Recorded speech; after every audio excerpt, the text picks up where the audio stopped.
Like this. Hit it. The Roger Report live morning show. Weekdays at 9 a.m. Say y'all, I was on Roger's panel a few times and I couldn't take it.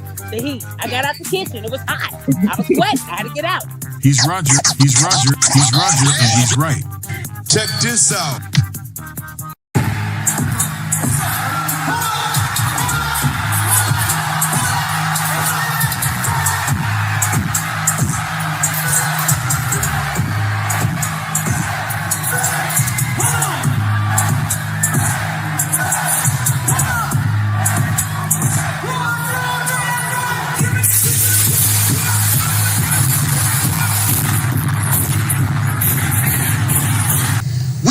Agreement by which we can live or die.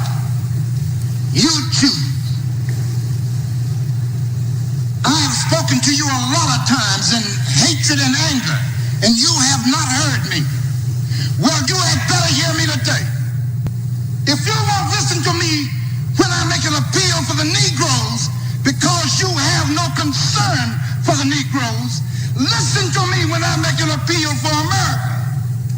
You claim you love America. Well, we love America. But you are driving us back and you are making a Samson out of us, and we are going to pull down the pillars. And then you think we have no right to ask for something? Is it too much to ask you to grant us human dignity? Should we be put down and shot to death for this request? If so, you can aim your guns. What the hell do you think we care about dying if you're going to deny us the right to live? Good morning, folks, and welcome to another edition of the Roger Report Live, the best show on social media. If you are new to the channel, go ahead and take a moment out there, hit that like button, because this is where you're going to find the best content on social media, and you don't have to worry about it because you're going to have me right here to make sure that happens. And if you've already been coming to the channel for a while, then go ahead, hit that like button, because you already know what time it is, and you know that this is where you're going to get the best content on social media. You've seen other people do it. You've even seen some people do it well. But what you have not seen is anyone do it quite the way I do it. So make sure you hit that like button. And everyone, yes, everyone, take a moment out and take a moment out and share the content, y'all. There are so many people who need to get great content like this. And it's only a small thing you can do to help the world be a better place. And isn't that what we want at the end of the day? Don't we want the world to be a better place? Of course we do. So share the content out. Share it through your social medias. Share it through word of mouth, or even text someone's phone. But do what you got to do to help spread the word. All right, folks, we are back with another episode here at the Roger Report Live. We're going to do something very interesting, because if y'all ain't figured it out yet, interesting is all we do around these parts. Interesting is all we do. And we are going to be looking at how stay-at-home wives owe their husbands trillions, y'all. That's what we're looking at today. Okay? Stay-at-home wives owe their husbands trillions of dollars. All right? Trillions. Okay? Not millions, not billions, trillions, y'all. You know, they done did so much to make such an issue about certain things, and you know, we need to just pay attention to it sometime. We got to pay attention to it sometime. But before we go too far into this, shout out to all the people who come through on a regular basis that make up the fam around here. Appreciate y'all. Shout out to all the folks who leave comments after the stream. You help them grow the channel, help them with the algorithm. Thank you very much. Shout out to all the people who hype me up every chance they get. And you know what? You got to save at least one a week for me. At least one a week. But shout out to all the people who hype me up every chance they get. And shout out to everybody who hits that like button, and keeping in mind there's no wrong time to do any of those things. No matter how long the stream has been up, it's always a good time to get those knocked out the way. And shout out to the people who come through and go above and beyond the Call of Duty. The people who throw a little something on the pot, and that's where I pull the sponsors of the stream. If you don't know, shout out to my main man, though, Gold P. Okay, he is the sponsor of today's stream. Shout out to Gold P. Been a great supporter for a good little while. Shout out to Gold P. Appreciate you very much, my brother. Appreciate you very much. And let me give some shout outs to some of the first people to check in this morning. And y'all know how it goes. There can only be one. And if you ain't done it, something wrong with you. That's all I can say. Something wrong with you. You got to get a few of those under your belt. But shout out to the Highlander of today's stream. My main man, the one, the only, Afro Merchant has done it again. Shout out to you, brother. Shout out to you. Glad to have you at the cool table this morning. Tunnel Runner is in the building, coming through right behind him. Great to see you. Great to see you. Boot Camp is seated next to him. Glad to see that. Glad to see that. We got listening in the building. Great to have you, brother. Great to have you. Trail Bentley come through, representing as he always does. Hashtag long live the habitual line steppers. Hashtag Negroes in the wilderness. Hashtag dignity over vagina. Hashtag Al Gore's babies. Hashtag Hey, Hydra, shout out to you, brother. Shout out to you. We got the righteous teacher in the building. Great to see you. Great to see you. Music Man 1982 was at the cool table this morning. Mr. Me Too is here. Shout out to Brooklyn's finest in the building. It's going to be a great show. Going to be a great show. We got superstar Jay Quick in the house. Glad to see you. Glad to see. Wait, did I get boot camp in? I believe I did. I believe I did. But shout out to you again, just to be sure. Shout out to Bucket. What's going on, my brother? What's going on? Glad to have you in the building. Glad to have you in the building. Hey, y'all. Man, I was watching Passport OG. And I told you, I try to watch Passport OG every time he drops something, okay? Yeah, I try to. Okay, he's good and he's consistent, okay? So he's the one guy I try to make sure I see him every single time he drops something. And y'all, I did. Okay, I did. And I put that link in the description. Shout out to Passport OG. I put the link in the description. Okay, has some interesting content. Okay, interesting content. And you know what? My thing is just a lot of people have made mention to different things that he's made mention to. And a lot of times, nobody talks about the other side of it. So I figured, why don't me, little old me, come through and talk about the other side to this? Now, shout out to him, man. Great research. You can see things in a different light when you're much older. I'm going to say shout out to Who's the Boss.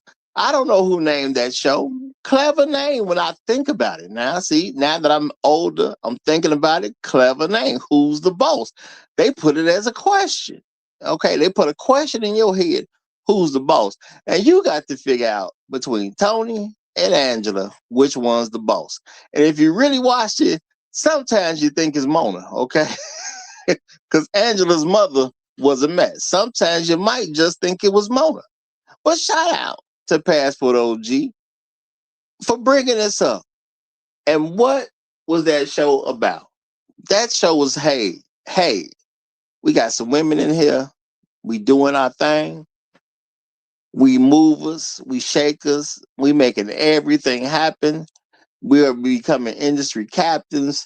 If you want to do well, man, just get right behind us. Okay, we gonna lead this thing. Get right behind it. If you want to do well, get behind us, because we was popping.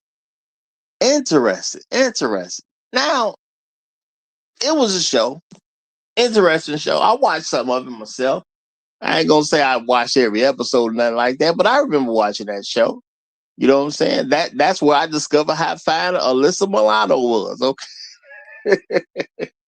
That's where I discovered that. Okay. Now,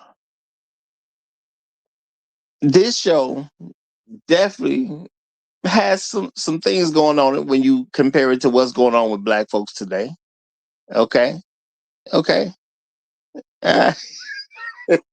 Shout out to Trey Billy. He said it was never the son.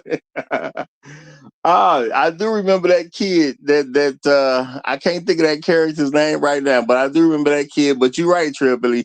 No one had it confused if he was the boss. Nobody thought that for an instant. Okay. I don't remember the character's name. I don't remember the actor's name, but nobody was thinking he was the boss. That's for sure.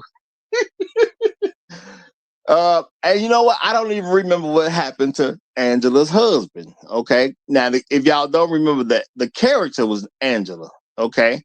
I don't remember what happened to Angela's husband. I don't remember if the Angela husband had died or they got a divorce. I don't remember what happened. Okay. But it was definitely an interesting concept. Now, you bring it to today. We got the Black community from an overall perspective.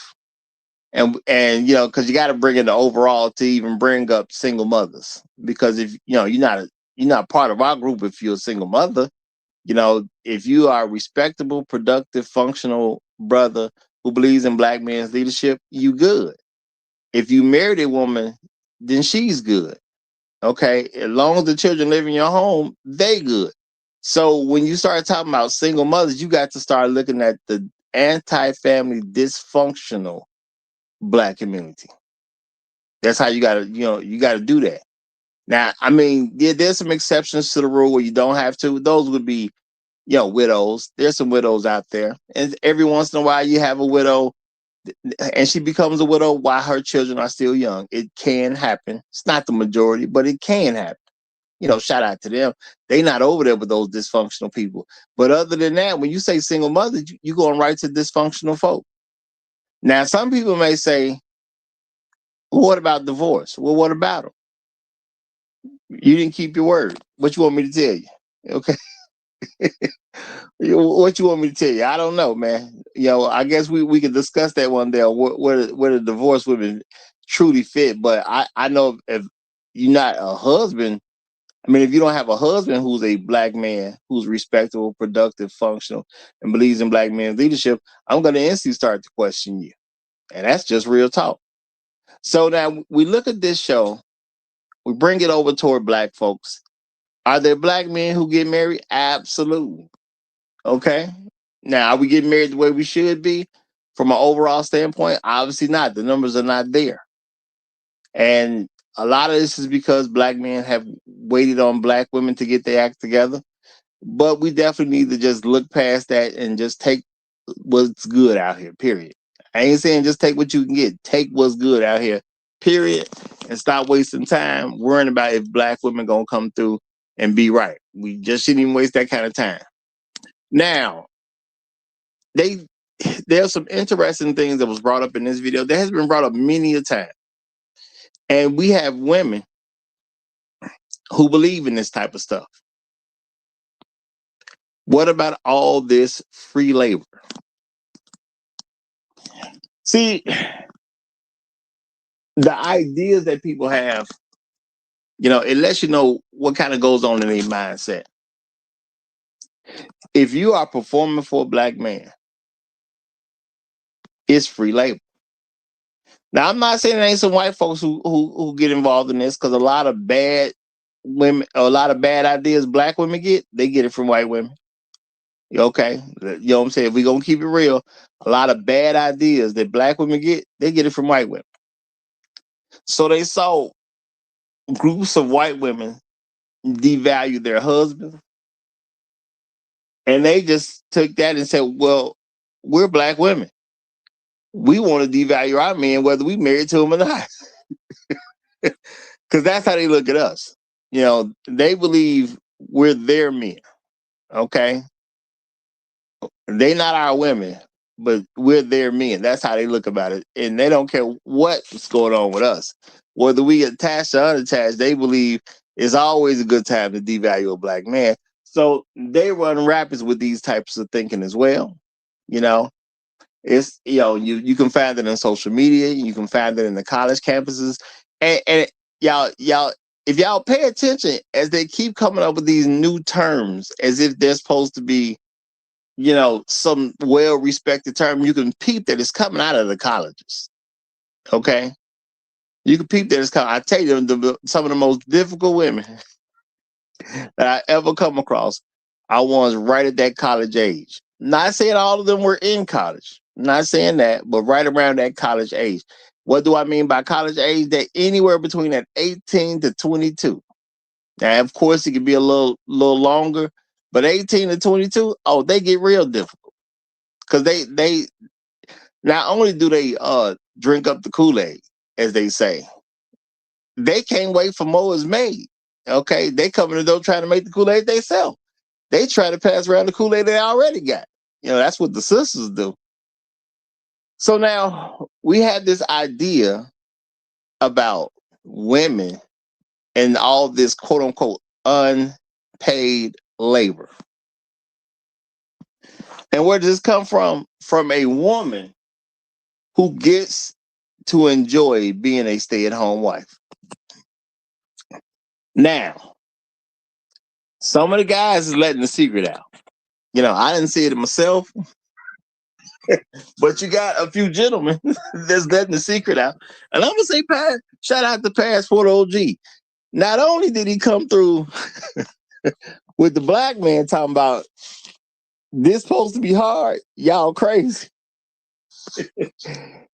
I've been a stay-at dad for a little over a year, and this is a piece of cake. So now you got the black man telling what's real, and he done snuck in that video. That stereotypical, I guess, toward middle age. I ain't gonna say middle age, but toward middle age white man who when they start designing TV shows, they model some white man after him. He the model for a lot of the white men they put on TV. Okay, when they're dads, okay, raising the family, he the model. That man said, look here. Not only is this easy, and then he hit it with, what did he say? I got what did he say? 5, or was it 4 or 5 kids? I forget which one. It was either 4 or 5. But he said, I got they all under 7. They all under 7. Oh, snap. They all under 7? Okay, because when you think about little kids, you think little kids running around doing all kinds of stuff. But no, he throwing some extra. It ain't like just it's one. It's some siblings involved. Okay, and they all under 7 years old, which is an age that kids can really be annoying. Let's just keep it real. We love children, but children can be annoying too. And if you got a multiple of children and they're under 7, yeah, they could be really annoying. Real talk. But he got it. Okay, he got it. Now, both of those men said that having these kids is a piece of cake, man. It's a walk in the park. This is easy. I feel like I'm running through a pasture with with sunflowers and the sun is shining down on me and everything's going right. That's what they said. They didn't say it in those words, but that's what they said. But I think it was that white man who just took it further and just said, man, I'm on vacation. I'm going to keep it all the way funky, y'all. I'm doing this thing with these kids and I am literally on vacation. I am making the food I want to make. I am living the American dream. The dream I didn't even know it was okay for me to have as a man. Okay? I didn't know it was okay for me to be a white man in this country with no job and the house is actually being taken care of. I didn't even know that was a dream. I ain't know. I ain't know, man. I thought I was supposed to get out here and conquer and do a bunch of dirty business and underhanded stuff and try to trick people out of this and swindle people out of that. I thought I was supposed to kill somebody and cover it up. I thought I was supposed to destroy somebody else's company, whether I did it legally or illegally. I thought I was supposed to be trying to take over and being a tyrant. But you know what I found out? I too, as a white man, can get into a position where these women gonna take care of me, I can do that. Okay. Now I don't know if he had a black wife or not. I don't know. Could have been. Could have been. But no matter how it goes, the guys done told us, y'all, the juice is worth the squeeze. If she paying and I'm not, the juice is definitely worth the squeeze. This is a pretty good deal. Now, this is something, again, I've said this before. I've known this for a very long time. You know, I would definitely trade in any level of work to have a woman take care of me. And the only reason I would never pursue something like that, because I don't trust them to actually do. It's not that I don't believe a woman has the ability to go out and be the breadwinner and do her thing. I just don't trust her. But if there was a woman that I could actually trust to take care of me until I die, would I do stuff that I don't necessarily like? Oh, absolutely. Absolutely. Yeah, I don't like ironing clothes. I never did. Never did. But if I had a woman who's going to take care of me, you know, she making whatever she making. See, I ain't even putting no number on it. She can make 50,000 a year. She can make 250,000 a year. I don't care. If she gonna take care of me, I'ma iron them clothes. It's that simple at the end of the day. I'ma iron them clothes. All right? And I don't like ironing. Okay? I don't like cooking, but breakfast will be served daily. Okay? That's what I'm on. Breakfast would be served daily. I ain't never like cooking at all, but breakfast will be served daily. I ain't tripping about none of this stuff. I ain't tripping about none of this stuff. You know, the only thing I may fuss about, can we not have any pink rooms? But if you pay it, I might take a pink room. You know, that's real talk. If you're paying for all this, I may have to just weigh my options and, you know, maybe I get a pink bathroom or something. I don't know. But I don't know if I'm gonna walk away from that deal. I just don't. If she gonna take care of everything, I don't necessarily see myself walking away from that deal. You know, she doesn't, and she could be specifically done gave me a pink bathroom just to kind of piss me off. All I'm gonna do is smile because I ain't paid for it. Why trip it? I ain't bought nan layer of paint. Okay, nan coat of paint. How bad can I be? I just don't know. So now we have this thing where people say, you know, a woman alluded to it. If they just got minimum wage, all these unpaid services, if they just got minimum wage, we talking trillions, y'all. We talking trillions.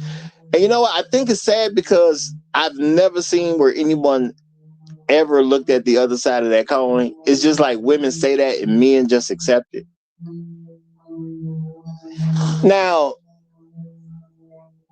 I think they really kind of playing in the faces of other women who don't see themselves being able to not work, because it only takes one income to take care of a household. Okay, it only takes one income to take care of a household. People have told you time and time again that it takes two, and now people believe this nonsense that it takes two. No, it only takes one. Okay, the only issue about taking care of a household is how much crap do you need. Because if we want to be real about it, regardless of a person's income level, they are able to make their household work. It may not look the same as somebody else's household, but at the end of the day, regardless of the income, people out here, for the most part, living check to check. The households are being taken care of, and pretty much everybody just about is living check to check. Now, it's not 100% across the board, but it's a whole lot of folk. So if you making $30,000 a year, you living check to check, just like the person who making $60,000 a year is living check to check. And the $90,000 a year person is also living check to check. Their check to check may just look slightly different from your check to check. The $120,000 person is also living check to check. Americans are living check to check. So it only takes one income. Just depends on what you're going to do with the income you bring in. you know. And a lot of women, they just rather be in the workforce if they're dealing with a black man because they don't trust a black man to pay the bills. And that's just what it is. We can say what we want to say, but when it comes down to it, they don't trust black men to pay the bills. Okay? And I understand it because I wouldn't trust a woman to pay the bills. I've said that multiple times. Do I believe it's easier to stay at home and be a house husband rather than go out into the workforce and do anything? Oh, I absolutely believe that. But can I trust a black woman to actually have my back to the day I die? No. I can't do it. Now, the difference with me is there's a lot of reasons that I don't trust black women, and it's because of their behavior. Now, what somebody told me about them, not what how some book described them, is no, I see them. And because I see them, I know not to trust them. And as I've said before, y'all, I will randomly go out and ask women, would you take care of a man? And so far, 100% of them have said no. So they ain't trying to do it. Just is what it is. They just ain't trying to do it. But there's another side of that coin. See, when they talk about all this free labor that women got because they were raising children or they were cooking meals and they were doing laundry and, they were running errands. I'm not going to act like that stuff doesn't have value. See, I ain't going to do like that. That stuff is valuable because it takes time, money, energy to get all this stuff done. But why is it that every time I've seen anyone present something about how women have to use so much time, energy, and money, and if they could just get paid minimum wage or any other amount, they talk about how the women lose so much. And I'm sitting there wondering, like, did anybody notice when a woman was put in position where she can get married to some man, she can come off her job, and she can take care of herself, that man, the children, and she ain't got to worry about working no more? They talk about this free labor, but I be wondering, did anybody notice the fact that he's paying the bill?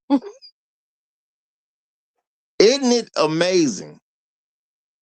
They can talk about free labor, but never acknowledge the fact that the man is paying the bill. Now, this is a very interesting concept to me. Because, see, I don't pretend people don't bring value when they bring some value. A wife could be married to a man who makes $30,000 a year. And if that man asks for a sandwich and he gets his sandwich, there's value in that. Now, in his particular case, that sandwich might be peanut butter and jelly. Okay? Might be that. But he gets a sandwich because she's a good trooper. She's doing what needs to be done to make sure the household is taken care of. She respects him as a man. Boom. It might be peanut butter and jelly, but he gets the sandwich. Okay? Now, it could be a man making $120,000 a year, and he may want a sandwich too. Okay? He may just want a sandwich too. Now, it may not be peanut butter and jelly. Okay? Maybe get something a little bit different. Okay?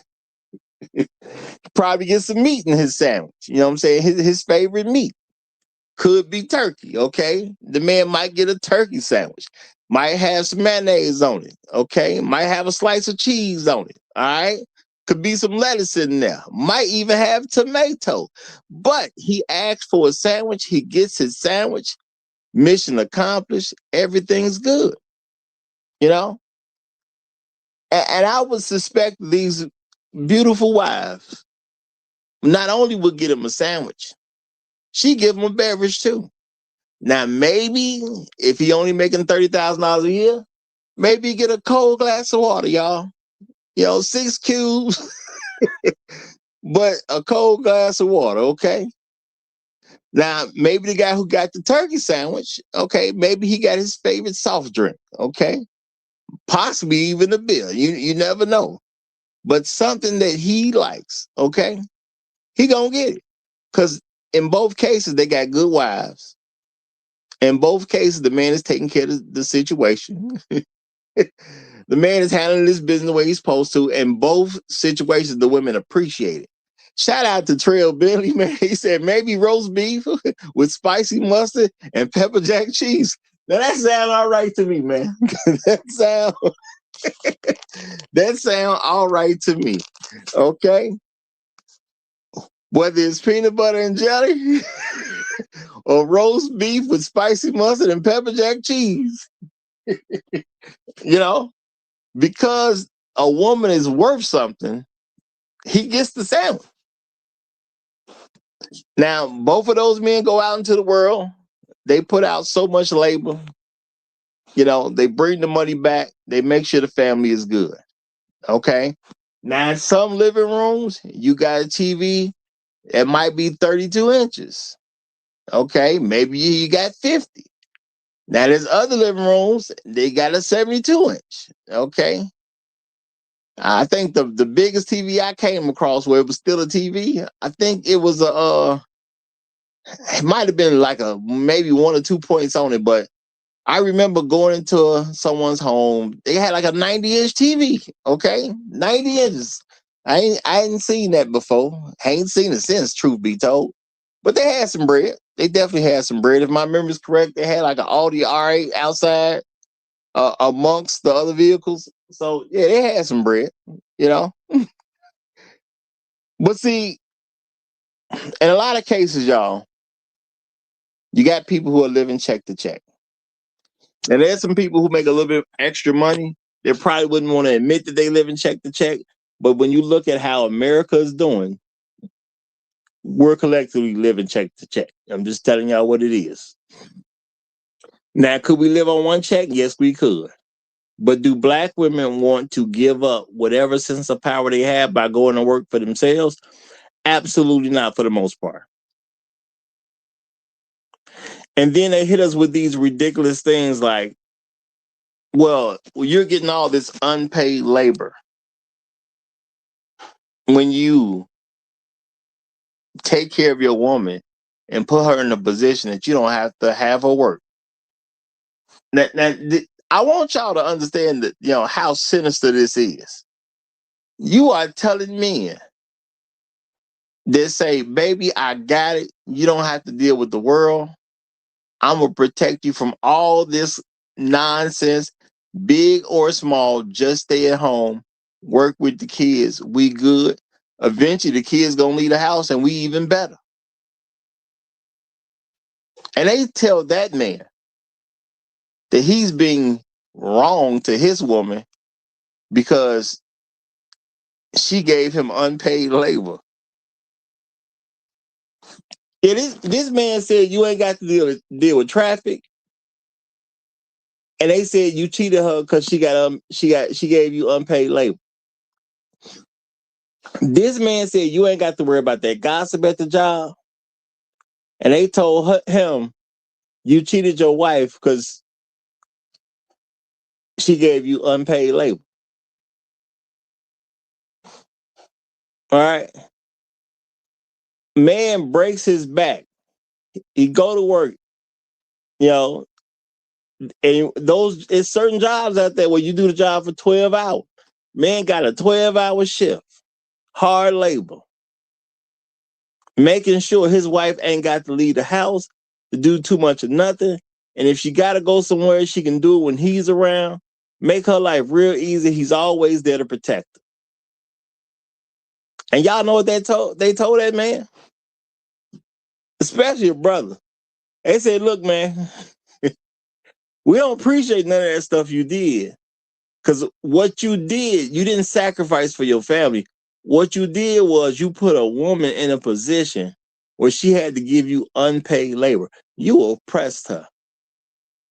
Now you sitting there knowing good and well your family done been through slavery and all, and somebody's telling you you put your wife through unpaid labor. it's a lot of nerve, boy. It's a lot of nerve folks got out here. A lot of nerve. And I can't tell you nobody ever made this argument before. I ain't never seen it. But it depends on who controls television, who controls editing, who controls movies, who controls media.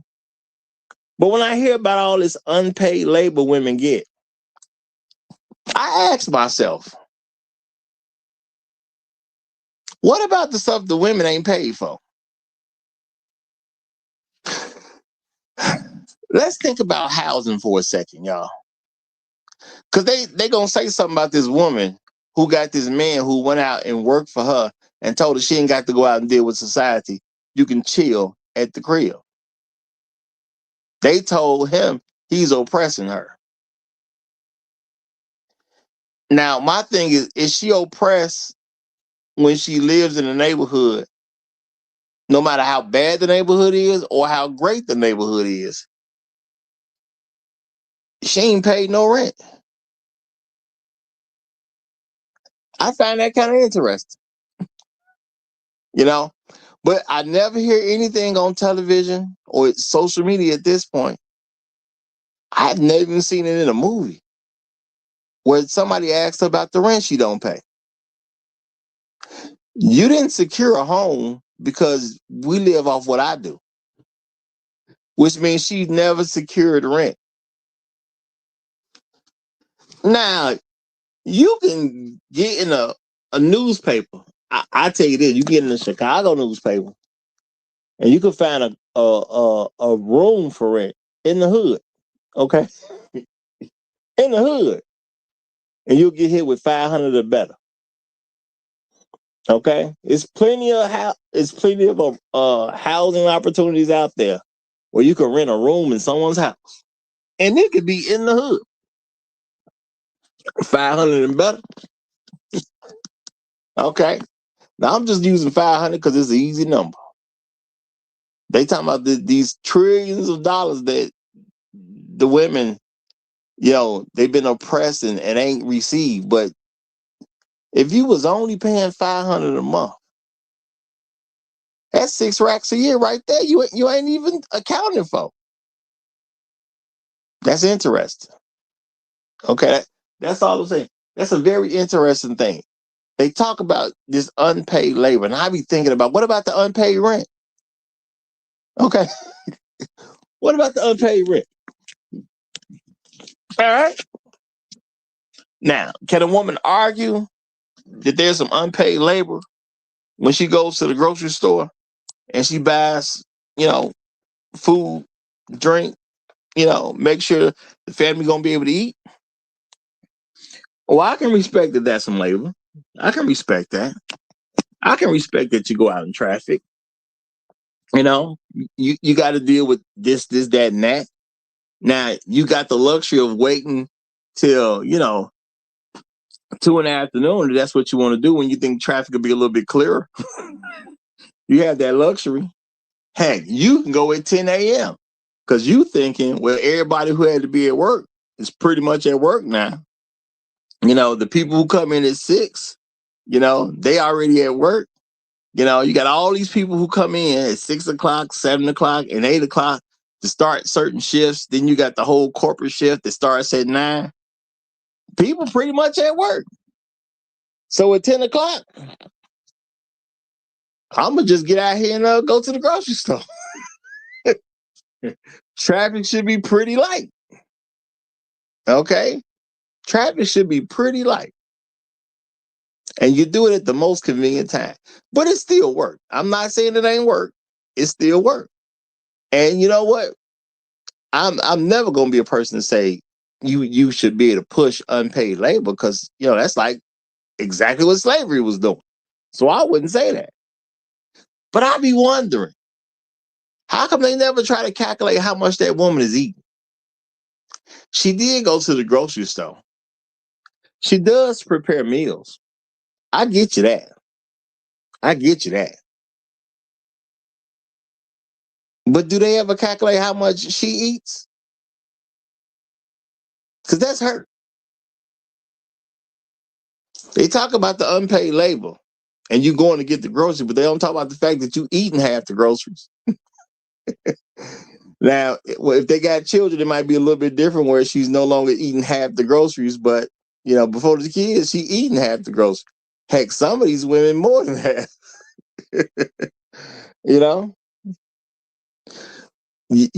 Also, you never put gas in the car. Okay? You never put gas in the car. Okay? Shout out to Bron. He said, Roger, be careful. Your rationale isn't matching up to the common narrative. You trying to lose another channel? Hey, man, these are just thoughts that come to my head, man. These are just thoughts that come to my head. Because I don't mind giving her credit for going to the grocery store. But she ain't put no gas in the car. Okay? Now, y'all may say, no, I saw her pump the gas at the car. No. She paid for that with his money. Remember, he the only one working, right? He the only one working. So ain't that his money? So she may functionally take the car to the gas station. She may functionally swipe a card, but all that petrol is going in because he put the hours in. That's where that petrol coming from. But nobody talks about gas costs. And you know what? There are plenty of men out there, especially brothers, who will pay for their woman to receive, quote unquote, I'm just going to call them beauty treatments. That's what I'm going to call them, y'all. Beauty treatments. I ain't saying every sister do it, but I'm just saying they will pay for beauty treatments. Some women would say she want to get her hair done. Okay, he paying for that though. She say she wants some new lashes. He paying for that though. She want her eyebrows done. He paying for that though. She wants a manicure. He pays for it. She wants a pedicure. He pays for it. Okay? She wants a hair wash. He pays for it. A lot of cost. A lot of cost. Shout out to Trail Billy. Okay? He said that Manny Petty. Yeah, he paying for all that, y'all. You know what he also pays for? Her maxi pads. Okay? It's going to be a time of the month that she ain't quite right. Okay? It's cool. It's functional. It's just how the world is, how God made us as people. Well, when you're a woman, you're going to get your period. And the way the common woman handle this nowadays, to my understanding, is she gets some maxi pads. So the man is paying for maxi pads. Is he tripping? No. Do you see men out here complaining that they're paying for maxi pads? No. And the crazy part is he can't even get none when she's using the maxi pads. He paying though. He paying though. But they want us to avert our eyes and focus on this quote unquote free labor. And they always throw that term free next to that labor. That free labor. Now, I don't know how you got free labor and you paying for maxi pads. I don't get that. Okay. I don't know how you getting free labor and you paying for, and you know what? Let's keep it real. Let's keep it real. Okay, yeah. I say you get a home, you rent a room in the hood, you can get $500 a month for renting a home in the hood. What happens when men get married? Their wives like to live in nice homes. I ain't mad at them. I'm just keeping it real. Wives like to live in nice homes, which means what? If you can afford better than the hood, then where does your wife want to go? Better than the hood. That's a general thing. General thing. You start talking real estate, she ain't trying to talk no hood. When last time y'all came across a young couple and y'all saw that young lady trying to move into the hood? Even the ones with no money. They still trying to get up out the hood too. Okay. They could be 25 years old talking about they finna buy a house together, and she don't want the hood. So what do a lot of brothers have to do? You got to take on extra costs. Why? Because she don't want to live in the hood. Now you may say, "Look, baby, I got a decent job over here at the plant. We might be all right, but if we move over here, this is gonna be pushed." She ain't trying to hear none of that, man. She just want out the hood. It is what it is. Okay, no disrespect to the women in the hood, but the way women see it, when they consider something the hood and they're making a personal decision on their home, they want something that they consider that's not in the hood. That's been going on for a long time. It is what it is. Now you paying extra money because you quote unquote out the hood. Okay. Now you could have got a house that cost you $150,000, but no, she needs something that's $400,000. You know, it is what it is, and she performs in this beautiful establishment that you made that sacrifice for. You worked all them hours, you put that down payment on it so she can live, quote unquote, comfortably. And then she actually cleans the house that she picked. And y'all say, and then they'll tell you after she's cleaning the house that she picked, you let her have her way. All right, which one you want, baby? Which one you want? She got her way. And then you know what they tell you? When she cleaned the house that she picked, you didn't reward her, and that was unpaid labor. I wonder how some husbands do it. That's all I'm gonna say, y'all. I wonder how some husbands do it. You know, I be thinking about the extra stuff the man do for her. It's just unnecessary stuff, but he do it for her. Y'all need 2 cars. You gonna take a car to work, be productive, but she need a car at home because when y'all have kids, what if there's an emergency? What if we got to rush somebody to the hospital? She needs something to go grocery shopping in comfortably. We don't want to put her on the bus. We don't want her to get harassed by other men trying to holler at her because she cute. Okay, she married. We found her attractive. So guess what? Other guys gonna find her attractive. We don't want to put her through a gauntlet of being approached of over 1,000 times in a year. We want to try to bring that down as much as we possibly can. So we get her a car. Now you may be in the car, and maybe you make 75,000 a year, but you said, "Hey, she ain't got to work. I'm gonna do my job as a man and protect her as best I can." All right, but she like nice cars too. Okay, so you may be making 75,000 a year, and you taking that Chevy Malibu to work.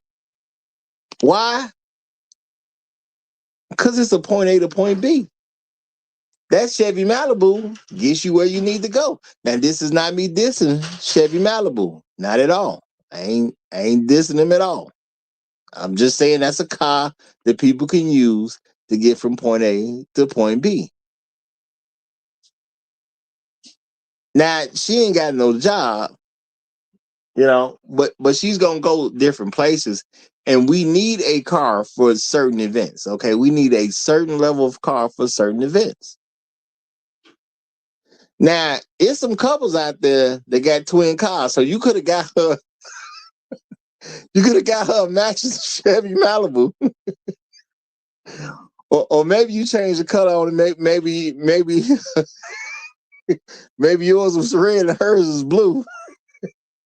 But no, that ain't gonna do it for her. That's not gonna do it for her because she got to study a little bit too. And every once in a while, y'all gonna go to nice places and you want to present yourself well.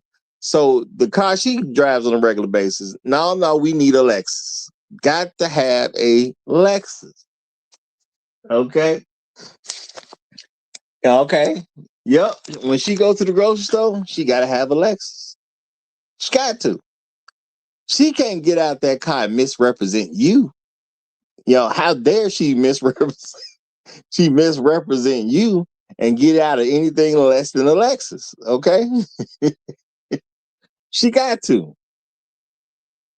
But see, when they start calculating stuff, they talk about free labor. Now, you paying the car note on that Lexus. You put the down payment on that Lexus. Okay? You make sure the oil taken care of on that Lexus. All right? You make sure the Lexus is washed. Whether you pay somebody or you get out there on Saturday, you work your Monday through Friday, and on Saturday morning you can get your behind out there and wash the cars. Okay? You can wash that Lexus right next to that Malibu. Okay? And now y'all straight. But somehow it's free labor. Okay?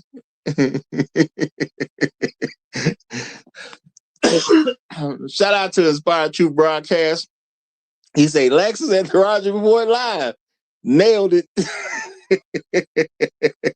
Shout out to Trail Bentley. He said E-Class Benz. Okay. Yeah, cause that Chevy Malibu, see, that works when it's you. Okay. That's work. That's a you ride. Okay. That's a you ride. Okay. That ain't gonna do it for her. Okay. Cause she's above working outside the home. She's above it, and she got to ride like she's above it. Okay, she can't ride like things are just okay. She got to be able to tell all her friends, me and my husband, we're doing extremely well. So maybe that E-Class Benz, maybe that's what you get. But you driving that Chevy Malibu. Okay. And don't you pay attention to the fact that it's 13 years old. As long as it's getting you from point A to point B, it is what it is. Okay? All right? Now, shout out to God King. He said, debt is enslavement. Therefore, black men are forever indebted to black women under their white man / black women new world order. Black men are the only men that take pride in always owing black women. Ooh, that's an interesting comment right there. That's an interesting comment. And I'm definitely pointing out the fact that we gonna put ourselves in a lot of debt for our women. Okay.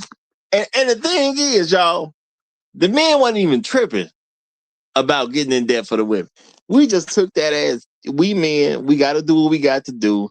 We have unfortunate backgrounds. A lot of us had a family go through slavery. We had to deal with poverty. We had to deal with Jim Crow. We getting back right. We getting back right. I'm going to take this poverty on my back. You know what I'm saying? Because I can hold my family up. And I'd be proud about it as a man. I'd be proud about it. And then next thing I know, I'm looking in the paper and I see an interesting article and it's telling me that I've been doing my wife wrong because I've been getting over with free labor. I did all that march. Okay. I lived through all these scary times. Okay. And I'm not saying every single man went through every single thing, but men over time. Okay. We hooked back up with the slave master and we got freed and we started the sharecrop. Okay. We had to dodge the Klan. Okay. We got to make sure we was never hung from a tree. Okay.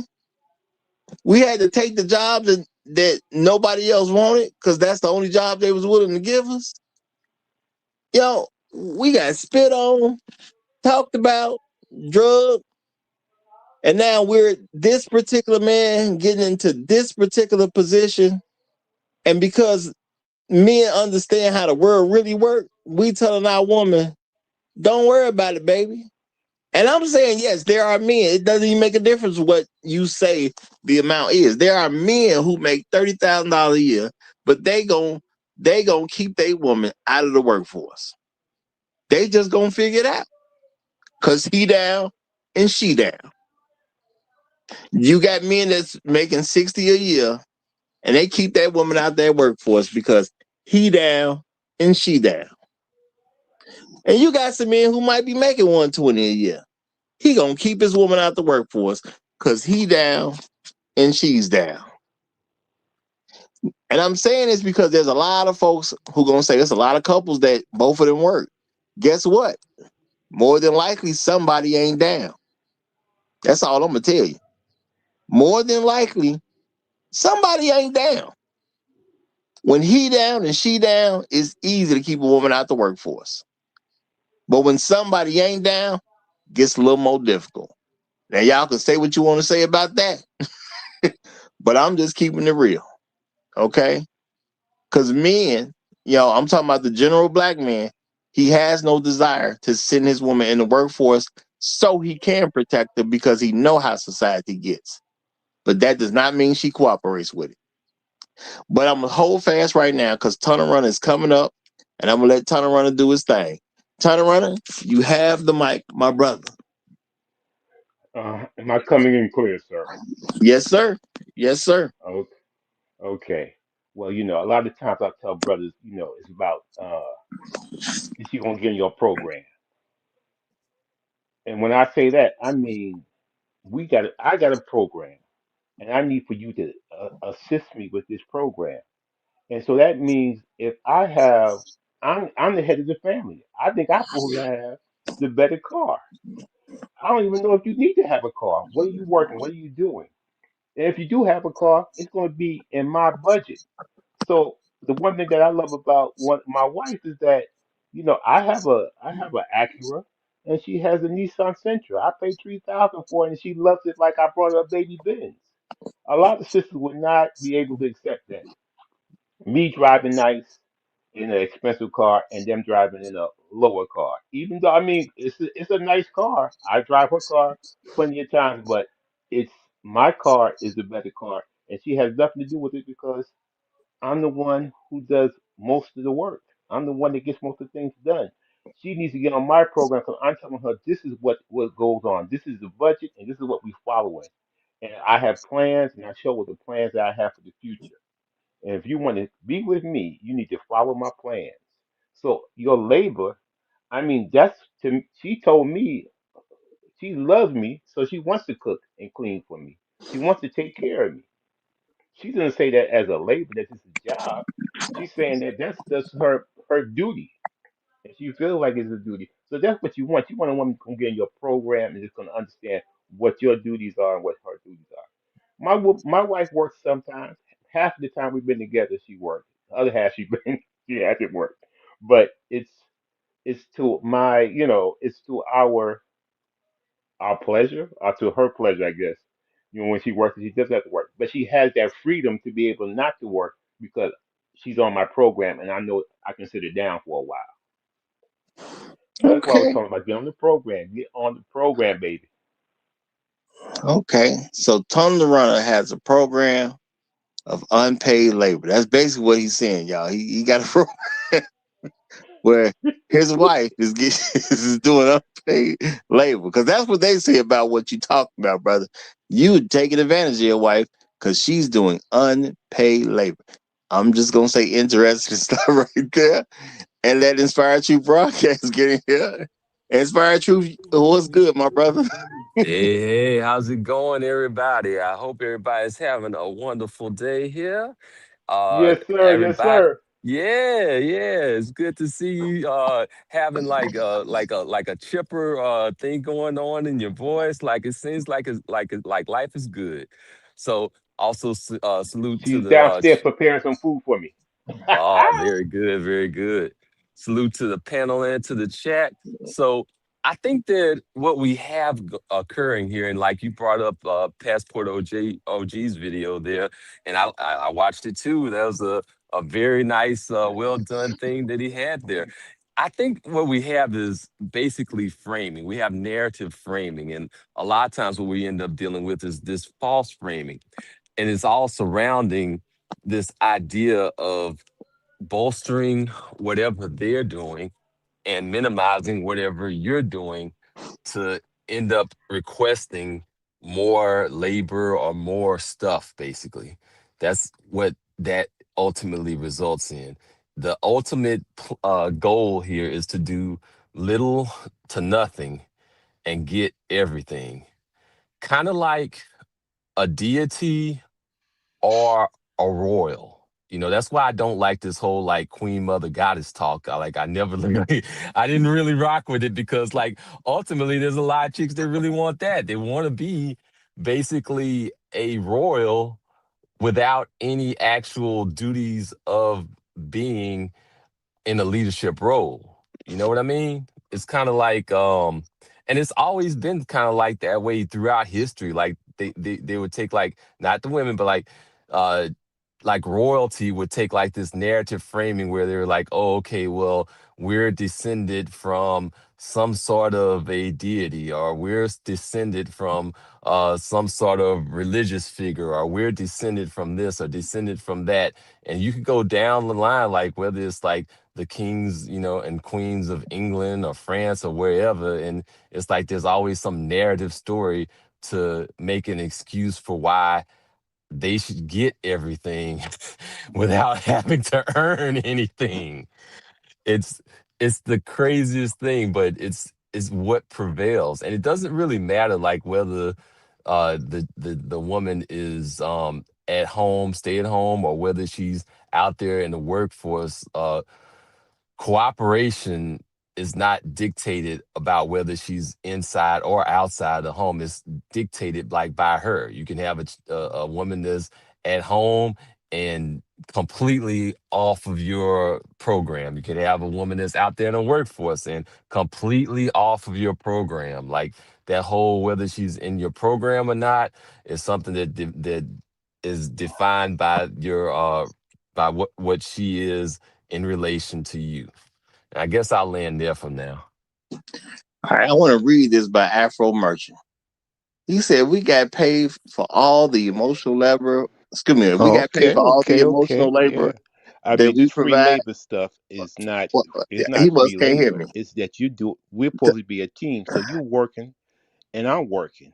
We working in the house. What is free labor? You're working in the house. You're doing stuff for me, and I do stuff for you. What's free labor? Your free labor would be like I'm not doing anything for you, and you doing everything for me. Then I guess you could say free labor, but that's not the way it goes. People talking about free labor. These women are, living in a fantasy world. They just don't want to do anything. All right, well, they got articles trying to support all that. Now I'm gonna say shout out to Afro Merchant. He said if we got paid for all the emotional labor we provide women, and the going rate of therapy sessions is $100, black men would be millionaires. Well, see, now the thing is, somebody gonna have to pay for it though. So how they gonna pay us for the emotional labor? But no, I definitely get your point, Afro Merchant. I think you actually make a great point. When it comes down to it, people are asking for something that sounds like madness.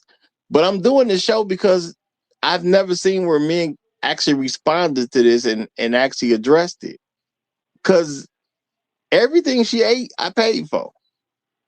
Okay, if we're a couple and she don't have to go out and work, every bonbon she eats during the commercial break, when she can watch well,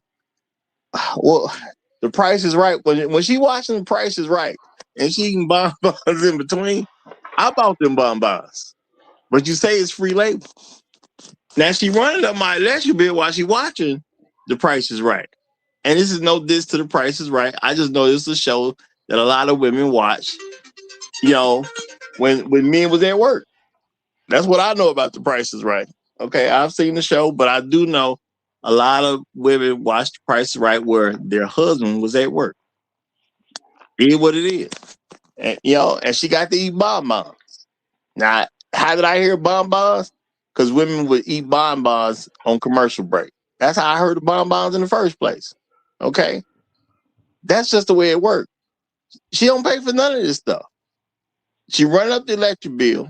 Now, how do I know she runs the electric bill? Because as a kid, we've been told time and time again, stop running up the electric bill. So if she in there watching, eating bonbons, and I mean, what she washed the dishes after two people ate breakfast? That's a bad deal. It's unpaid labor, but she ain't paid no rent though. She got deodorant on I paid for. She got panties that I paid for. She got bras that I paid for. But you telling me that it's about unpaid labor, huh? Hey, check See, it out. Here's the stuff get worst real part. fishy. She's gonna take those dishes and put them in the dishwasher and run up the electric bill. The dishwasher that I paid for. And Roger, them bonbons turn 135-pound beauty into 165 pounds. That I paid for. Sister, that you paid for. Correct. But let me hold fast. Bronk that came up, so let me let Bronk get the mic. Mike, I mean Bronk, do your thing, brother. Do your thing. Right. Okay. What up, Roger? What up, chat? What up, panel? Inspired tunnel runner. What's Man, good? this is What's a great good? conversation, man. And you know what? It in the midst of you doing this show, it really came to my mind that I don't even ever recall sitting down at any point in my life and totaling up everything that I've forked out financially to take care of a family. Now that's interesting when you think about it, right? Because a lot of men truly just weren't counting. You're doing this show today, and you kind of counting for the purposes of this show. But after this show is over, most men are going to go on with their life, and they're not even going to count the cost. They're not even going to count the financial resources they're forking out when it comes to taking care of their wife and children. And that's just representative of who we are, right? We're not doing that stuff for selfish motives. We're not doing this stuff to be paid back any money. We're doing this stuff because we truly want to take care of something other than ourselves. We want to put another generation of people into the society, and we want to care for them and give them what they need to go out and be successful in this society. Now, on the flip side of that, to even have the idea in your mind that you're owed something from someone who never asked you for anything says a lot, man. That says a lot. In this environment, I'm going to put something on the table. I'm going to throw a curveball here. I think it's dangerous to get in this situation in this environment where you're providing a stay-at-home lifestyle for any black woman. That puts you at risk in this environment because that same woman can leave you for any reason and still have access to your resources. Okay? Ideally, that's how we want it to be, right? But given the environment that we're living in right now here in the West, it's dangerous, man. It's dangerous as hell. You have to take extra steps and extra measures to make sure that that doesn't backfire on you and that you end up owing someone that you've literally freely forked out financial resources for. I'm gonna share this story and I'm gonna land my plane here, man.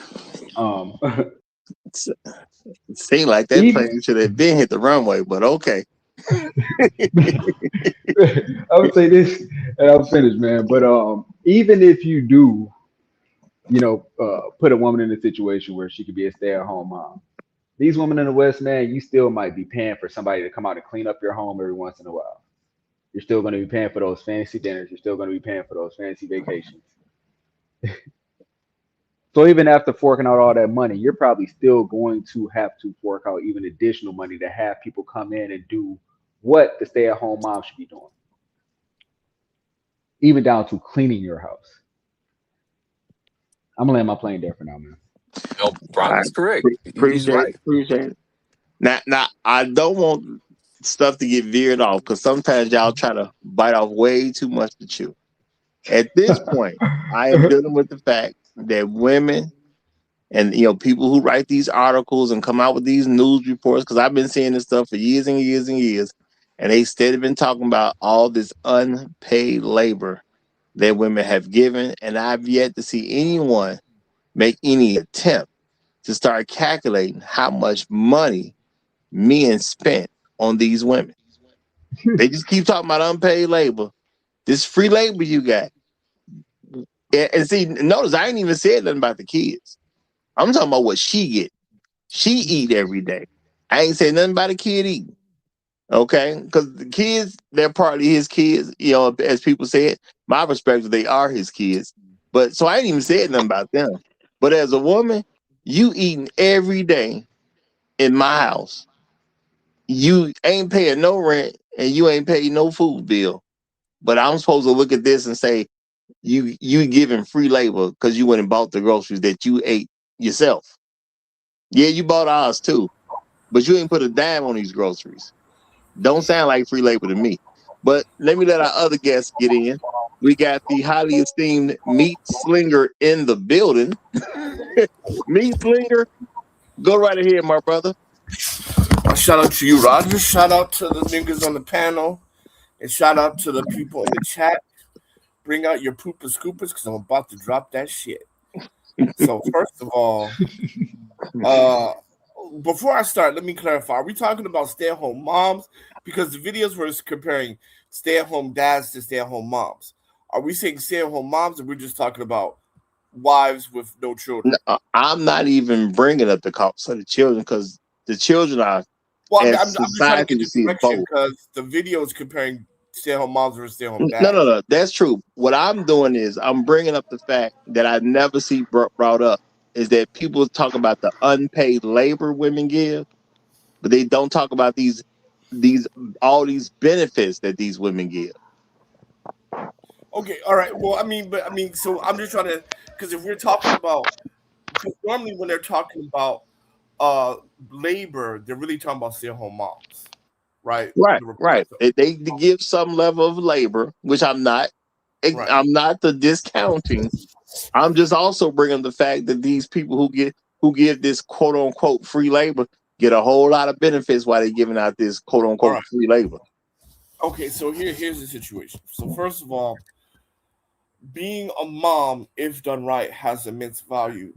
Right? Because you're taking care of the next generation, right? So we talk about that. That has immense value. But what the problem is, and where the creepiness comes in, is you're saying that someone owes you to take care of your own fucking kids. That's weird, right? Like when I need to take care of somebody in my family, they don't owe me any money, right? It's weird, but you feel that you need to get paid to take care of your own kids which is going to take care of you in your old age. That's odd to me. And we're talking about women who don't have children, unless your man is a pro athlete and you cook and you have to learn all these specialties and things like that, you ain't doing shit. So these free labor, Me Too feminist movements just shows you that actually that outside of comfort, you don't have much economic value. When we calculate home economics, right? You have very little economic value, right? You save us time, but because of appliances and technology, even that has dwindled your value outside of having children. Really, having children is where the value really shines through, and that's more than just feeding them. That's taking care of their schoolwork, going to PTA meetings, doing the planned trips, doing sleepovers, making sure they're doing extracurriculars, making sure they grow up to be better than us. That's where the value is from my standpoint. But again, to calculate that as labor, that means you're saying that you want to get paid to take care of your own kids, which kind of makes you a bad human being. So I'm gonna land my plane there. Okay, interesting take. And see, my thing is, I know there's people and there's companies and there's writers who tell people, hey, do something on this and do something on that. But this idea that men are collecting a bunch of free labor from oppressed women who ain't paying the car note, but you riding around in the Mercedes because you Oh, know. no, I want to add one other thing. Go And ahead. the reason why we know it's not free labor is because when the roles are reversal, women will tell you a stay-at-home dad ain't shit. They'll tell you that. Just like the lady said, oh, the jokes are coming in now. They tell you that, right? Right. So if it's labor, right, and the labor is valued, then if a man did it, why is it not now valued? Because a Or man why did is it, it not man. a monetary price attached to that? Because a man did it. Because a Well, man did then that just goes to show you how as far as money, how valuable it is then, right? By their own account. Because that reaction had nothing to do with a man.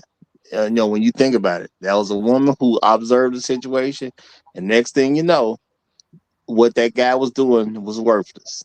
He was a stay-at-home dad. It was instantly worthless because he was a stay-at-home dad. He didn't do nothing wrong. He just came there with his wife that he met, through his personal training experience. Shout out to that man for being able to marry a good woman when he saw one.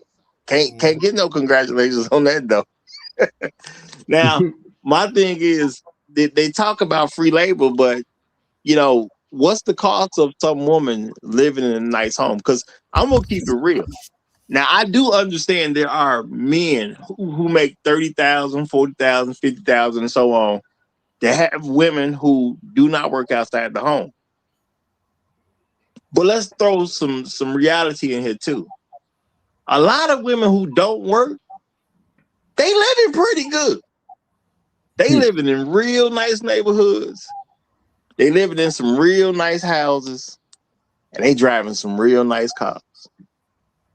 They're the Okay. privileged.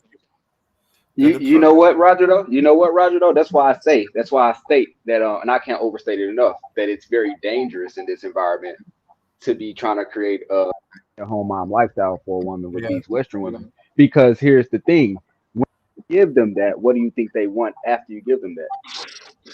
No, I mean I get what you're saying, Brock. I'm just not trying to over expand too far because my thing is I'm dealing with something that I've never heard publicly spoken about. How much it costs to put these women up in these positions to be stay-at-home wives. Well, it costs a lot. it. It's a lot, man. It costs a lot. Ex-wife was a stay-at-home mom. Here's the situation. If we want to calculate it, right, it costs a lot. So first of all, we have to calculate the mental health, right? Since that's the thing nowadays. Niggas always talking about mental health, right? So the pressure, right? The pressure, especially in this economy, to provide a lifestyle for two grown ass people, because she eating, because niggas love a fat ass, and that fat ass ain't on vegetables. That fat ass ain't on vegetables. So food, drinks, right? And the dresses and shit like that you gotta do, right? So you got your mental health. Then you got the mortgage you're paying by yourself. So that's 50%. Then you got the electricity, the incidentals, right? So I mean, you easily in a middle class home, easily that woman is probably taking up $30,000-$40,000 a year of your salary, easily, on top of the mental health. Yeah. That's an expense. That's an expense I've had to pay for as well. It's easy. I mean, that's not counting holidays and family vacations. And when I tell you that when you put them in that type of position, you spoil the hell out of them, man. And we have something, and we have something called multiples when you sell your business. So in this case, if you get divorced, the court is going to tell you owe multiples because you gave her a lifestyle that she used to, and now she doesn't have a job, so you have to still pay for her lifestyle. Exactly. Yep. Now so, alimony has gotten better. Hold fast, because like I said, I don't want to go too with after they're married. I want to talk about the stuff that's happening while they are married. 30,000. But I'm gonna throw in this. There's a lot of things that you have to do simply because she's around now. See, when you got to stay at home wife, a lot of times a stay-at-home wife got these extra ideas and these extra events that you got to go to, and then y'all got to represent accordingly because y'all go into all this extra stuff. Because see, now you may be with Jackie, but see now Jackie knows Sue, and now Sue's kid having his birthday, and now you got to go over and you got to bring your kids to Sue's kid's birthday party. Now y'all buying extra presents and all this type of stuff because y'all live in the same quote unquote community, the same little closed off community or whatever, and you got to participate and you got to do all this extra stuff, give up all this extra time so you could be at all these different little events that these women are having. Okay, and you got to keep up. You got to keep up with your next door neighbor. And Roger, and let's not forget, you got a whole frame too, because little Zachary ain't Bob's real son, right? Because you right, you know that, right? So not only do you got to buy this little bastard a toy, and you got to buy the little bastard a toy, but your kids get the credit for giving it to him. You got to look at Bob in his face and be like, "Yeah, man, congratulations." While your wife told you that Reset done piped her out 8 years earlier, and that's really Reset's illegitimate kid, right? So it's a hell of a life. That's a real thing. That's a very that's a very real thing. Hey, and then another is, man, once you take that woman out to Ruth Chris for the first time, you're not going back to taking her to Applebee's. You know what? That's a legitimate point too. It's hard to go back. Okay. Yeah, for them, because once they get a taste of Ruth Chris, their mind registers Chris. And if we at Applebee's now, like, what the hell going on? We're a Ruth Chris fan. So just the lifestyle maintenance at that point, man. You got to stay away from it. Now let me say real quick, shout out to Music Man 1982. Appreciate you, brother. Appreciate you. He came through with a cash app, dropped $5.57. So shout out to him and shout out to him for the Trail Bentley tax. I appreciate it, my brother. I appreciate it. Music Man says, Roger is always right. I'm old trillions. Hey, we got to recognize you, brother. We got to recognize you because it's a heck of a way to get down while telling people that we're oppressing them and getting free labor out of them. And when I go to this little party where I got to pretend Zachary is this guy's real son that he just mentioned, I got to buy my wife a new dress to go to the little party in too. Not only do I not want to go, not only do I not really even care that it's little Zachary's birthday, I got to go there cheesing and I got to put her in a new dress when we get tea. Roger, you know what? And see, this is the thing, man. And see, this is why people don't understand the garden. Because when you die, God gonna look at you and be like, why you ain't tell that nigga? Why you ain't tell that nigga that Zachary wasn't his? You and Black Ooh both looking at that nigga, smiling in his face. Right? And y'all didn't invite Hot Sauce because y'all know Hot Sauce was gonna drop the ball. Y'all purposely ask that nigga. So what you gonna do? So we gotta have his birthday party on the day Hot Sauce out the country. Gotta make sure he don't pop up. And shout out to the Great Black Reset. Good to see you, brother. Good to see you.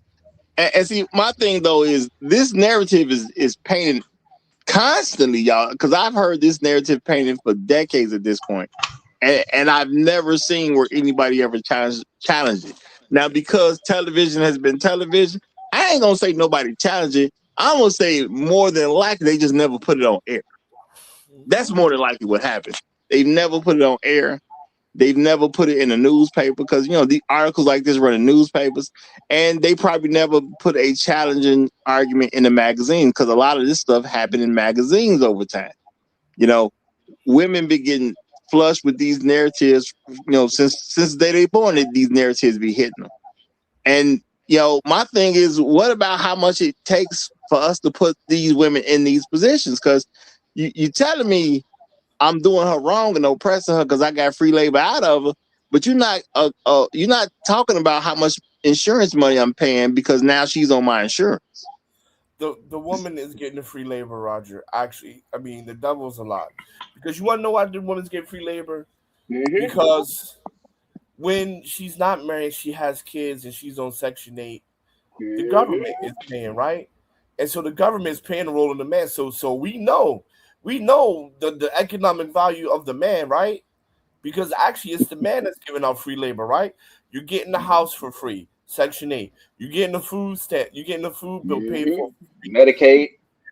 Yeah, you get your insurance paid, right? Because on my job, you're my dependent. So all of the especially like if you're a city worker, dental, medical, all that stuff is taken care of because you're the dependent, right? So from my point of view, how I was taught business, she's getting free labor. Where were you taught business at, Hot Sauce? Wharton. Oh, okay. All right. Just making sure. That's what I mean, if you went to a respectable school, I probably could take that as a respectable information. You know, if it was only a respectable school, you know. That's how I look at it because, right? Like I look at it because the labor and the income, she's getting it. That's how I'm seeing it. And she still gets it. She still gets it if you leave her. Exactly. In the form of alimony, child support, assets. Brother, we try to keep it to the married couple, so not even going into what she left. Okay, even if she's a single mom, she'll get it in the state. Well, that do kind of tie into it though, right? Because that's the reason. It's the stay-at-home mom we're talking about, right? So we're still talking about the same woman and what she's getting from that man that's taking care of her, right? Well, it's any stay-at-home wife because you ain't necessarily because you ain't necessarily even had kids yet. But even if you don't have children, you can still get alimony. But bro, follow the plan. Shape up, nigga. Listen, this is a great point actually, because why aren't women writing to the government that's on public assistance, talking about Uncle Sam is getting free labor out of these stay-at-home moms that's on a public assistance? Where's that paper at? Right? Where's that paper at? They're on public assistance. Where's that paper that says Uncle Sam is getting free labor?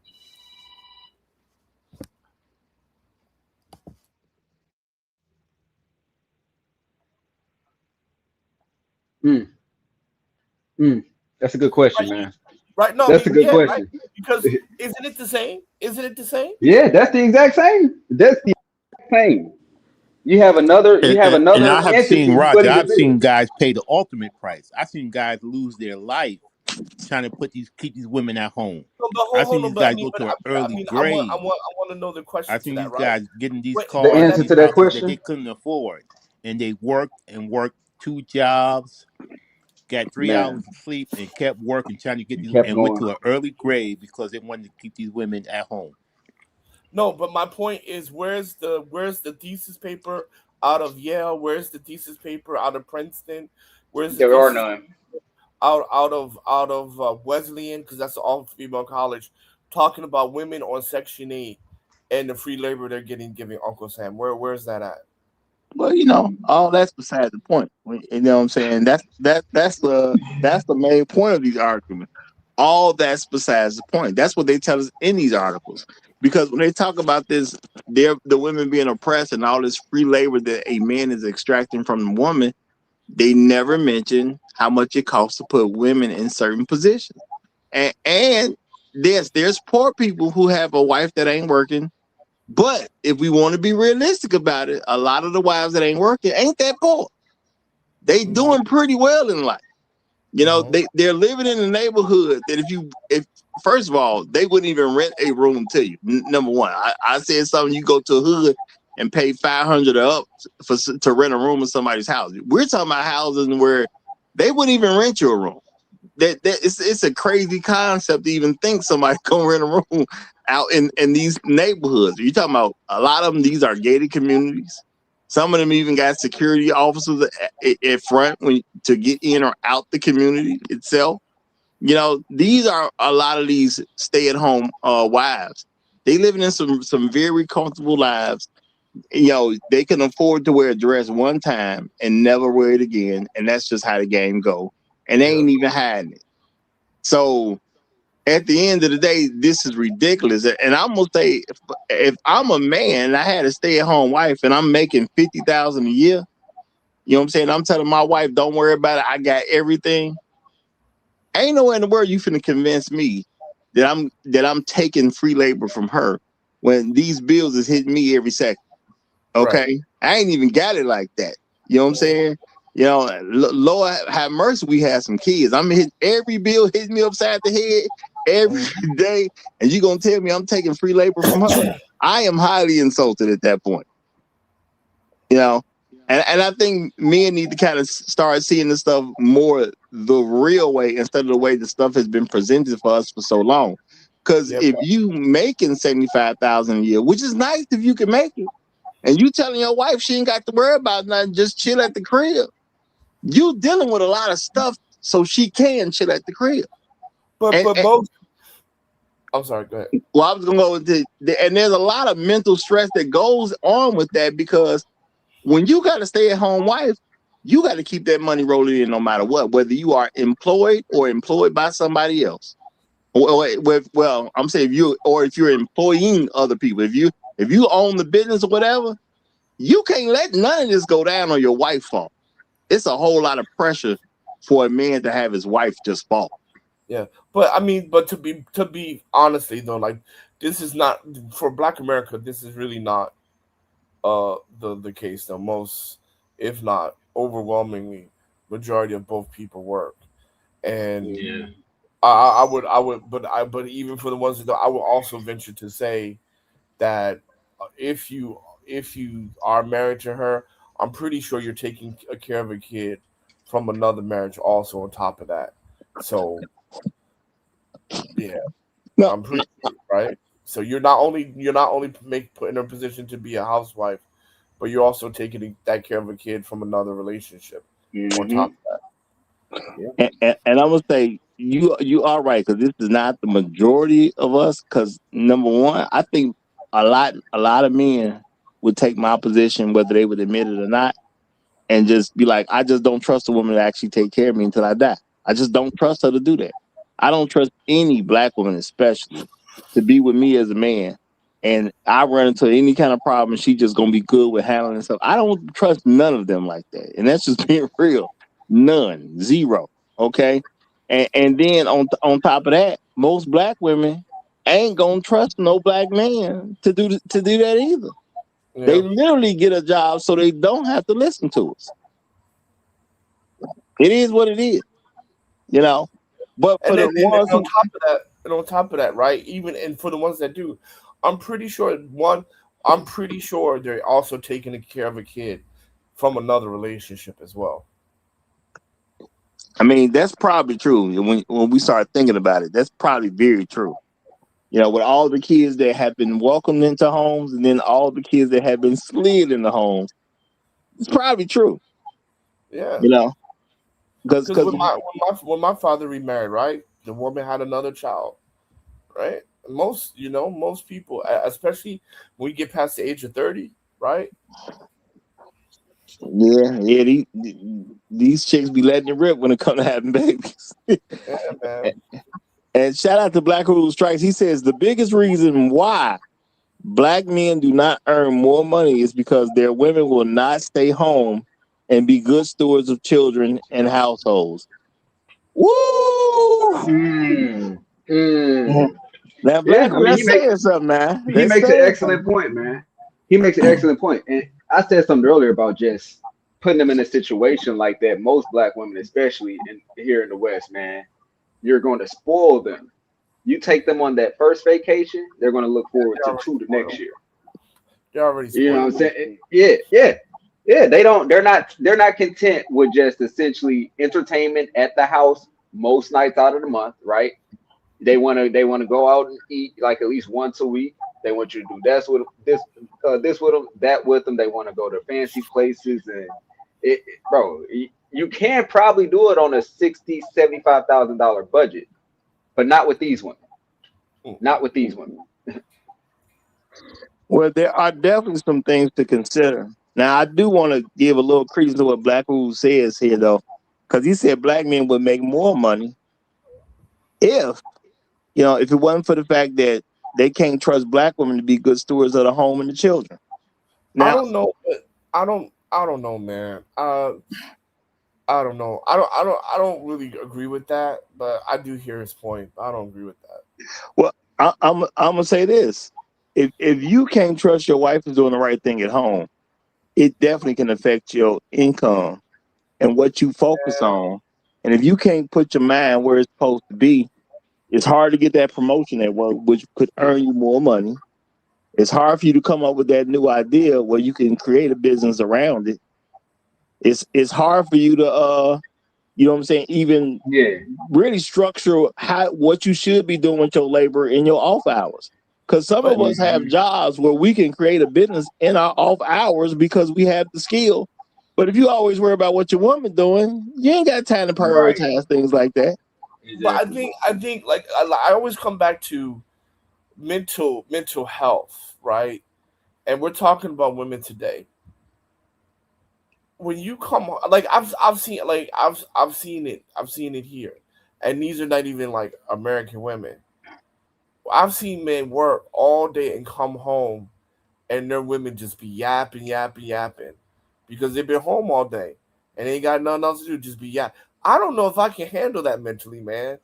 I mean, like having a stay-at-home wife is taxing on your mental. It's extremely taxing on your mental, right? Because you're the only adult person a lot of times she's going to have a conversation with because she's been dealing with kids all day or at PTA meetings with moms, and they're dealing with kids all day with the school and the teachers, and then she's going to come back and just yap. And sometimes, man, you got a hard day where you just want to come back, play some video games and chill, and everybody just shut the fuck up. I don't know. I can't. I don't know, man. Y'all better than me. I can see that. Y'all. And it's if a woman is in a situation like that, hot sauce, that's by choice because there are a lot of programs, a lot of places you can go to build relationships outside of your husband. And if she's not doing that, that's really on her. And you get involved with a church, they have a bunch of things that they do with churches and stuff. No, I've seen that too, man. Go to church and shit, come back home, be yapping your ear. Nah, man, I can't handle that shit. Well, I don't know if anything is gonna get you out of talking to your woman. Just being for real, that's something me and been trying to figure out for thousands of years. Right, so that's the thing. Like, cause I mean, you ain't gonna avoid talking to her all together now. If that's what you're talking about. If that's what you're talking about, man, I don't know what to tell you. You ain't gonna avoid talking to her all together now. I've seen it. Like I'll give you a detailed example. A very good friend of mine has a stay-at-home wife. Right, this dude makes a lot of money. They go to the best private schools that Shanghai can offer. They pay $30,000 a year for them at middle school for their kids to come. She's in PTA. She volunteers at church. She has all these things going on. Soon as we came over for dinner, she like this bitch is yapping his ear off, and I'm like, my God. I think yapping comes with the territory when you decide to deal with women. I'm so curious.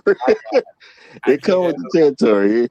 I can't do it. I can't do it. I come home, just leave me alone.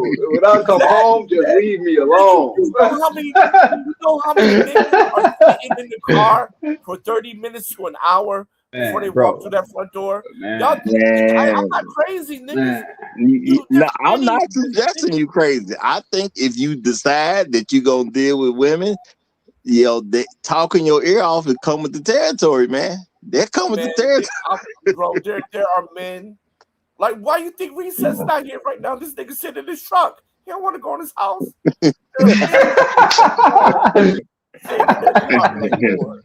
Lord. a lot of men pull off. They pull up in the driveway and they sit outside for a few minutes before they get up and go in there. So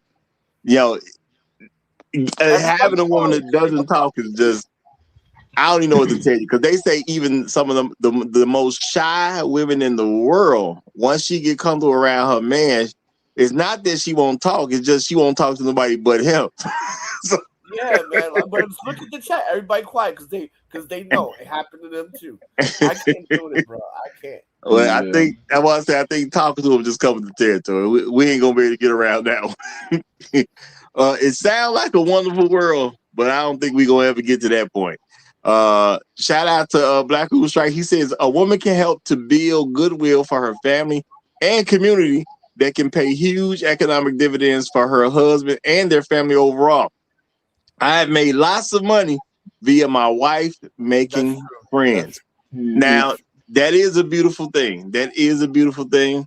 But I am going to say I do have to agree with Black Guru. I do think a lot of men never get to that point because the wife is not doing certain things that she should do, not necessarily representing him well. And there's too many guys. Yeah, there's too many guys concerned on what their wife is doing.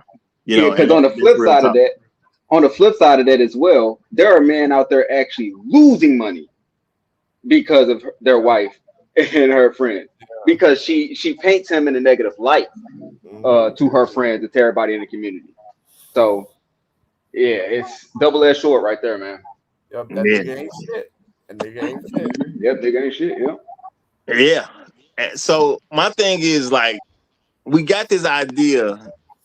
And I think this mentality helps with women with a lot of other stuff that they push, because they talk about women being oppressed, and you got to ask yourself, how are they being oppressed? And if you ask yourself, you're gonna come up with they ain't.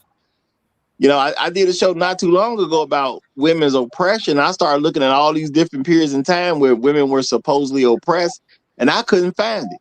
Every time women collectively asked for something, they got it. I didn't see nothing about a time where they was oppressed. There was a time women didn't want to work because they didn't want the responsibility that came with working. They didn't want to vote because they didn't want the responsibility that came with voting. You know what I'm saying? Whatever they've asked for, guys figured out a way to give it to them, even if we had to screw other guys to give it to them. That's always been the way. Man.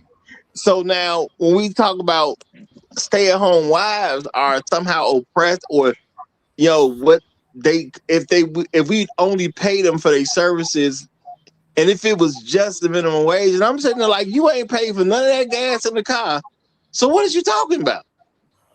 And what guy who has a stay-at-home wife does not take his woman to events that she wants to go to? Okay, y'all telling me these guys want to go to every play their wife want to go to? Is that what I'm supposed to believe? You know what? And I'm gonna say this. I know this was big for white people. I don't know if it was big for black people, but I know it was big for white people. Y'all remember that? Did anybody notice this show called Hamilton? It's like this show that would not stop. I didn't go see it, but it was a show that was everywhere that would not stop. Y'all mean to tell me all the men wanted to go see Hamilton? Yeah. The Broadway show with Ferris Bueller, right? Yeah. I don't even know who was in it. I just know it was a Broadway show. Yeah. And it was running forever. It's the girl from Sex and the City and the guy Ferris Bueller. Yeah, it was huge for like a decade. Men probably would have been go watch foot on Broadway. Just something to get us to go and see a Broadway show, man. Hamilton sold out. That's not buzz, dog. That's not buzz. Yeah, it was sold out every night for like years, man. Yeah, on Broadway. Yep. And I'm supposed to believe men be wanting to go to see this stuff. I know why they going. Hell no. You know what I'm saying? They taking their wives because that's what their wife want to see. Oh, but I cannot front like some Broadway stuff is good. Like Stomp, that stuff was good. Well, some Broadway stuff is good though. I'm not saying ain't nothing out there the man gonna like. What I am saying is when you start saying women are oppressed and they're giving out all this free labor, but you don't account for when something like a Hamilton is out and you got to take your wife to see it. You got to go get her that new dress. You do a Okay. lot of shit you don't like. Yep, like Yeah. Botanical Gardens. She got to go get her hair right. Okay. She got to go get that medi petty and all that good stuff. You know what I'm saying? You got to take her out to a nice dinner. You can't just take her to see Hamilton and y'all ain't ate good either. You know what I'm saying? No, That nope, don't work. nope. You know what I'm saying? Yeah, not especially like on Broadway or Chicago. Yeah, because I used to.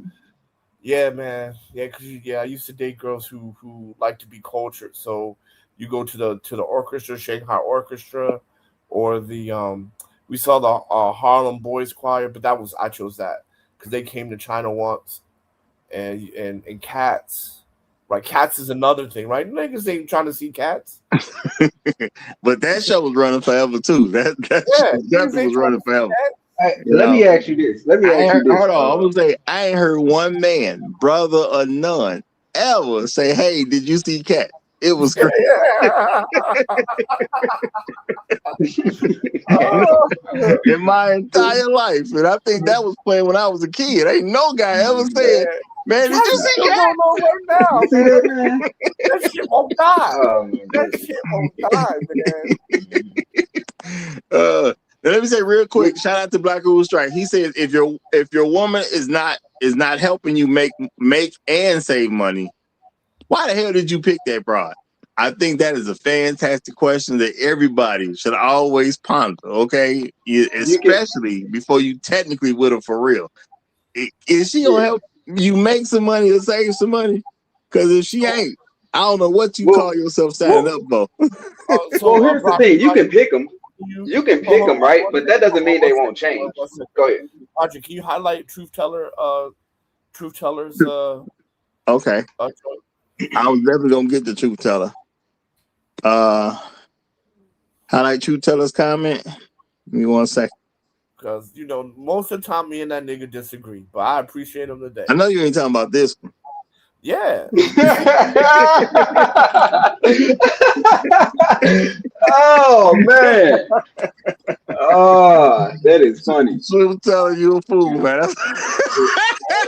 That That's nigga funny. right there outside He in his anticipated. He outside right now.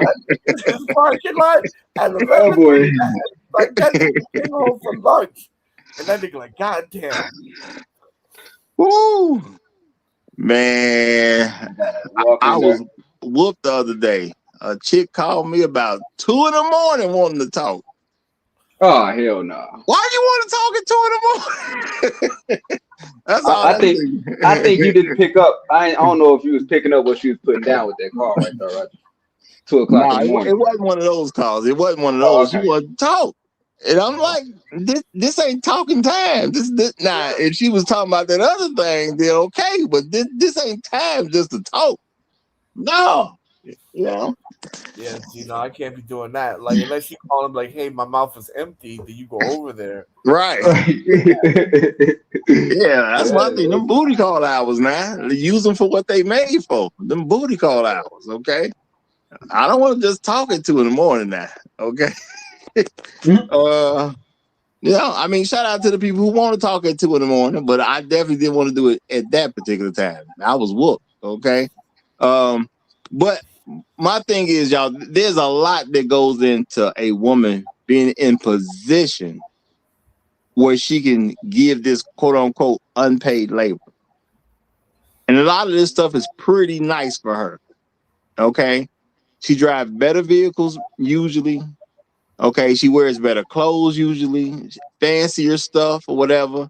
She get the name brands that people care about. I'm not a name brand guy, but I do know the big ones. I know the Louis Vuittons and the Gucci's and Coach. I know those are like big or whatever. To put you in that position and even have that stuff, a man paying out a whole lot of bread. That's all I'm saying. He paying a whole lot of bread out. Whole lot. Okay. And he ain't got to be the richest man.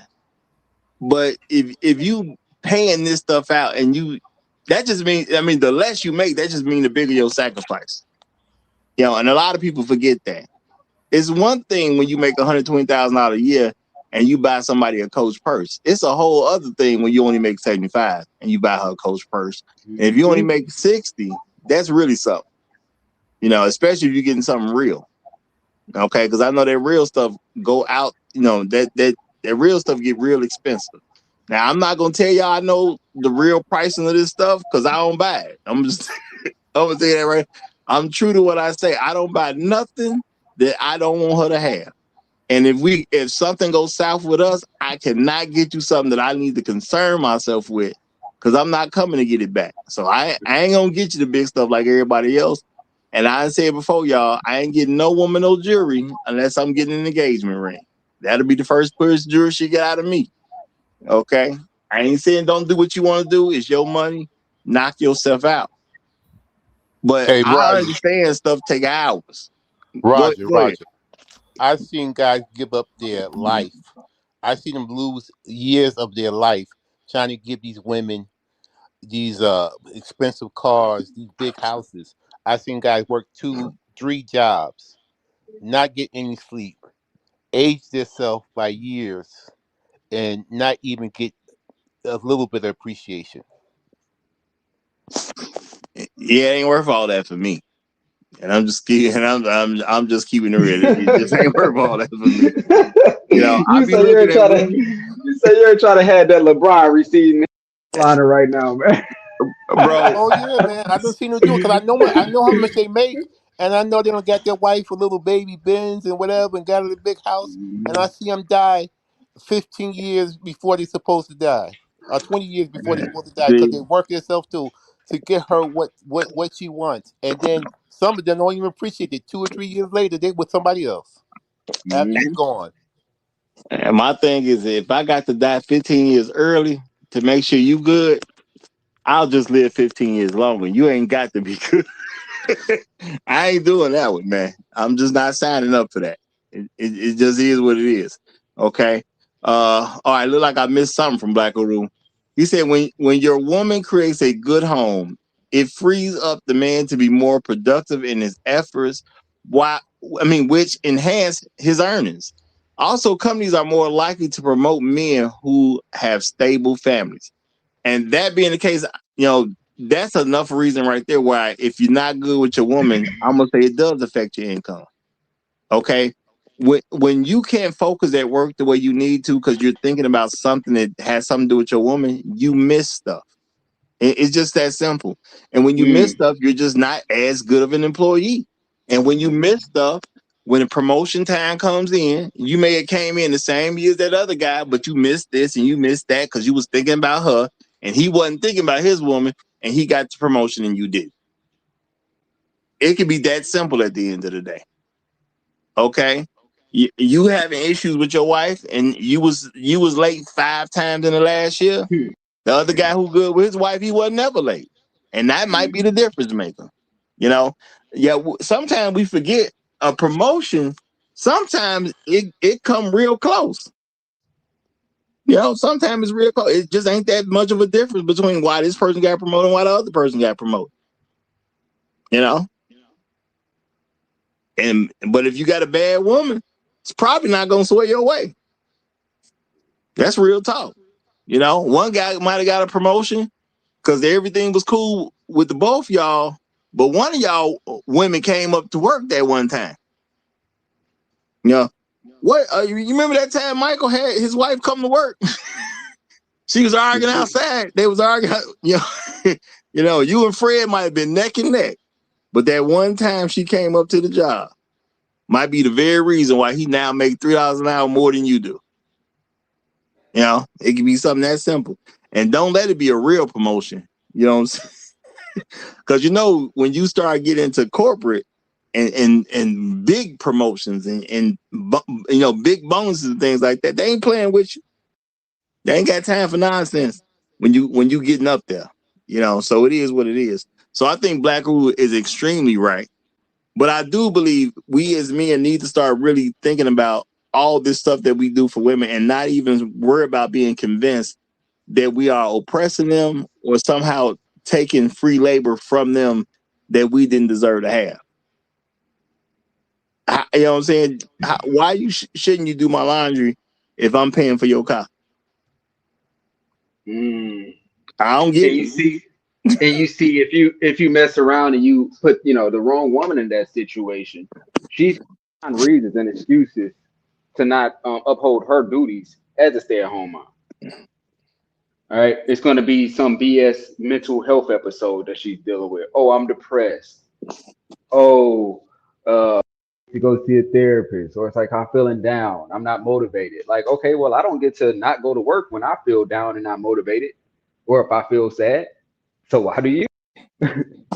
You know, but they'll cater to that BS when it comes to the woman. But of course, they ain't gonna cater to that when it comes to a Well, you know what's good for depression?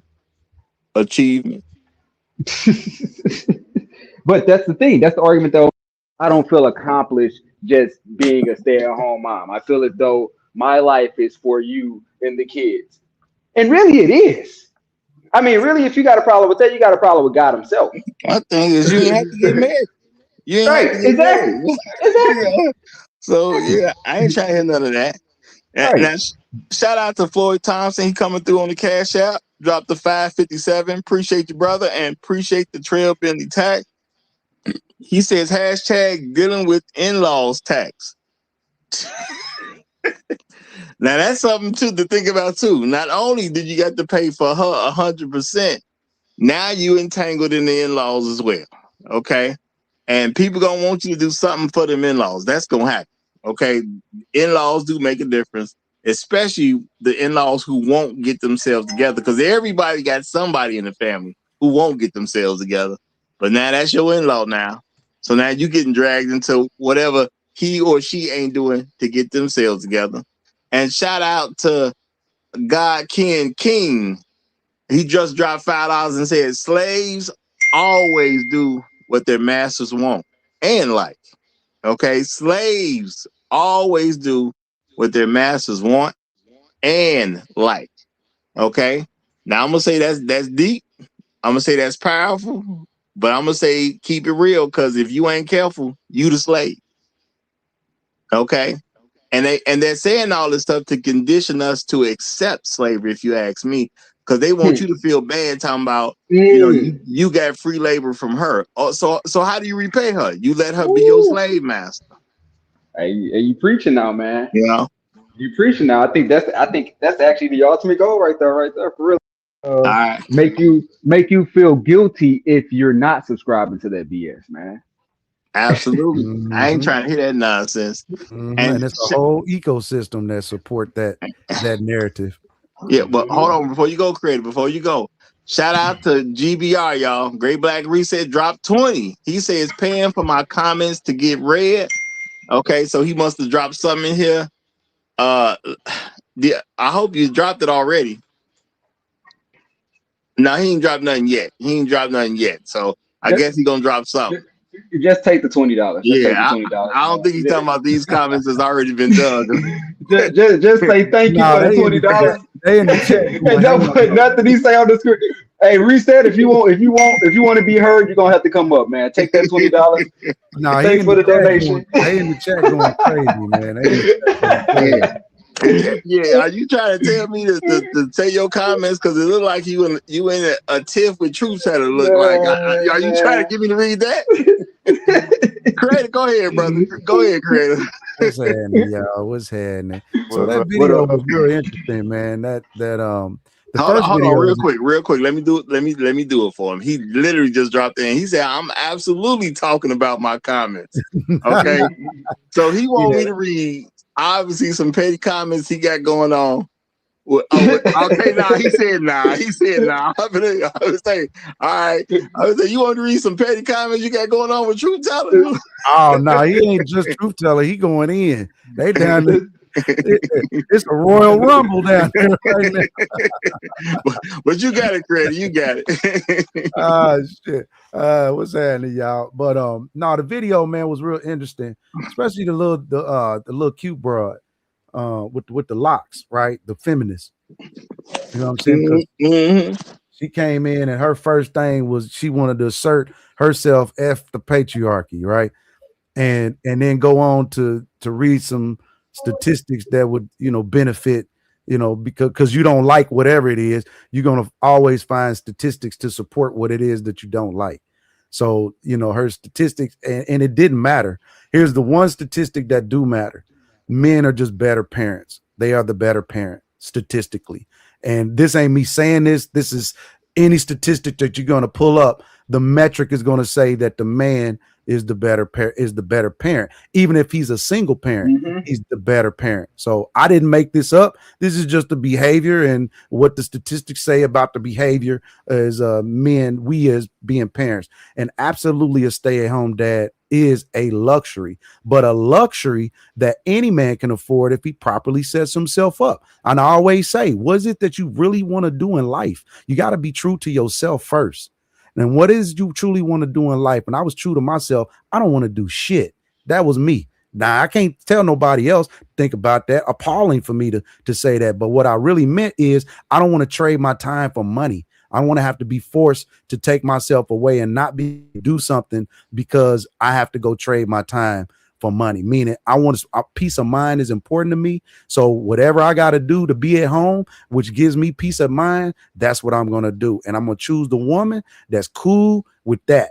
Right? She gets it. She understands. She's okay with being a little bit bored around here. And when we do things, we're not getting ready to go jack our Mac, so to speak. So I thought that was really interesting. You could try to find as many statistics as you want, but the one statistic said that men are better parents. And whenever we do it with whatever we do it with, we're going to end up being the better parent. So we could talk about money. We could talk about resources. We could talk about all of that. Most men know how to go acquire resources. I don't need a statistic to tell me how to go feed myself or how to fix my car or how to be of value to just those around me, how to repair in-home things. I don't need you here to fix my plumbing. If the plumbing goes out, I'm going to have to fix it, whether you here or not. So I just find it remarkable how a lot of women will find reasons, any reason. They'll try to, it's like pulling straws. I gotta find something to to make me look good, because you'll never compete with this schlong. You'll never be able to have one. Never in life. There's no way you're gonna be able to get it. And I don't have to dial mine down because you don't have one. I don't have to act like I don't have one because you don't have one. That's just what it is. We're men. There's no such thing as toxicity. Some men is a little more men than other men. That's just what it is. Yeah. Some men are a little less men than other men. Yep. But Some men will let you run over them. Some men will let you run over them, and they'll go for your BS, bro. For real. Some men won't. No, Bronk. I'm feeling some type of way. Yeah. Why are you acting this way? Okay. Right. And that's what happened. They want you because you are masculine. I need you to capitulate. Right. I need you to understand that this delusion or whatever it is, capitulate. But a good woman, right, understands her role, and she don't want to fight. She understands her role. She understands her position. There is no fight. She's not trying to find a reason to get out of it. She's actually going to find a reason to participate. She actually did it before you woke up. You didn't even realize it. That is the thing. It's preparation and intent. Absolutely. I'll land there for now, man. Absolutely. And shout out to God King. He said, I sent you 2 cash apps, Roger. You read one. Did you see the other one? Well, you know what? A brother like me gonna go look. That's for sure. Brother like me gonna go look. And I saw another one. Did I not read? No, I don't think I read this one. He says black men are chattel debt slaves to black women's used coochies. And he dropped 57 cents on it and gave me the Trail Bentley tax. Shout out to you, brother. Appreciate you. Elder Blood be coming with the strong words, man. Debt slaves to use coochies. It's crazy, but true. We literally look at this young man. He jumped into that. My bad. Go ahead, Inspire. I was gonna say Elder Bud don't seem to know how not to come off the top rope. Like it ain't no clothesline. Ain't gonna be no little suplex.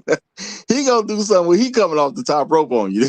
But shout out to Elder Blood. Well, my bad. God King. You know what I'm saying? The new name, God King. Shout out to you, brother. Powerful. And it's hard to say that there's an argument that you can really put against that. You know, we definitely should be doing better. Now, Inspired Truth has come up, so let me go ahead and let him. Well, hold on. We got one more for Black Rule, then you got to Inspired Truth. All right. Shout out to Black Rule Strikes. He says one issue with the family workloads is the busy work and distractions. Women engaged in the women engage in that inflate the time and efforts of tasks. This is why, what's the SAH, y'all? Side husband, stay-at-home husbands often have an easier time of it than stay-at-home wives. You know what, Black Rule? Yeah, now men gonna move a little bit more efficiently than women in a lot of scenarios. Let's just be real about this. So yeah, if you a stay-at-home husband, your wife is out to work, and all you got to do is the laundry, do some dishes, mop a few floors. You're gonna get this stuff done in 2 hours. You know? Telling the kids what to do, I think, is one of the biggest ones, is managing the kids and enforcement of what it is. If I tell y'all this, she tell them to sit down. Everything is, may be a headache for some women, but we tell them to sit down. It ain't no headache because again, my peace of mind is the most valuable thing around here. Sit y'all asses down. I'm not playing with y'all, and I ain't yelling no more. Yep, and they gonna go sit right on down. They gonna go sit right on down. We not playing. What are we doing? What's going? 2 bags of Doritos. What are we doing? No, we don't do that. Well, mom lets us. Oh, you see, and then it gets out. It snowballs. All those little bitty things, the little petty things, it snowballs and becomes, like you said, distractions. And then they engage in basically, it's like when we building houses, and you go Inspire Truth. My bad. You can let them get. You can let the people get the materials and install your materials, or you can go get your materials. If they go get it, it's gonna cost you way more. They're gonna get way more. They're gonna not be as efficient. But if you go get it, now you're conscious and cognizant of a budget, so you're gonna be way more efficient. That's the best example I can give. Well said, brother. Well said. And real quick, Black Rule Strikes got one more in. He says men are more efficient and focused on what they are doing, which makes stay-at-home work more productive and even more satisfying. So also children are more likely to obey fathers, which also lighten the load. And I'm a rock with that, because I've said for a long time now, if you got kids at home and you talking about it's too much work in the house, you don't know how to parent. You don't know how to delegate. I'm telling you, bro. Like, man, delegation issue. Hold fast, because I got to get Inspired Truth in. Then came back up. You know what I'm saying? Yeah, but I'm gonna say, yeah, you don't know how to parent. I remember when I was a little kid, when we first started getting chores, we was literally being told you're gonna have to know how to have your own house one day and take care of it. So your chores are gonna be an introduction to you taking care of your own home. I remember having to go through that speech as a little kid, and then that's when that work came. Real talk. So, if you ain't using the kids to clean the house, you definitely don't know how to parent, and that's definitely on you. And yeah, men are definitely more efficient, more focused, and I can see if I ain't got nothing else to do, I don't think my house gonna take that long. I don't care what house you put me in. I don't think it's gonna take that long if I ain't got nothing else to do. Ain't nobody finna bother me. But go ahead, Inspire. Go ahead. Yeah. I was just kind of noticing, and I think we need to also kind of pay attention to this part. Like, if you really listen to these women, I mean, like, really, really listen to them. And I'm not talking about all of them, but like the ones that we're talking about, they're really framing living life as oppression. Like, what we deal with is seriously, like, just living life. Oh my goodness, man. So like what we deal with as Black men, like, we spend a lot of our time being either worked to death or nagged to death, or one way or another, it seems like all roads lead to an early death for us. And I think maybe some of these women are thinking of that as freedom or something. Like Black men are free because we have the earliest death out of other demographics in America. That's a hell of a way to look at it, man. I can't say ain't no merit to it, but that's a hell of a way. So we die first, so we the most free. Yeah, so we're the most free. Lord mercy. But the way a woman would look at us, that does make some level of sense. Y'all don't even got to be around here. Y'all die when y'all around 69, 70 years old. It don't even bother y'all. Like, boy, that's terrible, Joe. That's terrible. And don't get it twisted. I have seen it where women, and I know I shared some of this on the channel before, but women would, someone was talking about, it was something about trying to show that men have an advantage, and they was talking about how many men go to prison as if going to prison was some type of an advantage. So they do think in some crazy ways, you know. Now, my thing is, I don't feel bad for women who are stay-at-home wives. I think you got a great life. Okay, whether you rich or poor, I think you have a great life to not have to concern yourself with all this different stuff going on in society. Okay, and I definitely been poor. Okay, I definitely been poor. I definitely had to get on the trains and the buses and all that type of stuff, and I had to do the same thing everybody else had to do because I ain't had no wife. So guess what? I had to get on the bus and go grocery shopping. I know what that's like. Okay, I know. Hey, I can only afford this store, so ain't no point in going to these other ones. Okay, I done had to deal with all that type of stuff too. So when I see anybody who's a stay-at-home wife, to me, you got it made. It's that simple because no matter what your problem is, it's gonna be a dude there to help you through it.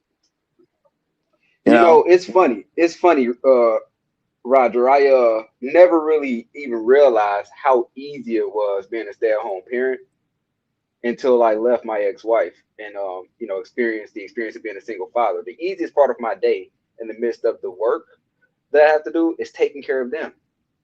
That is so easy compared to my actual work, man.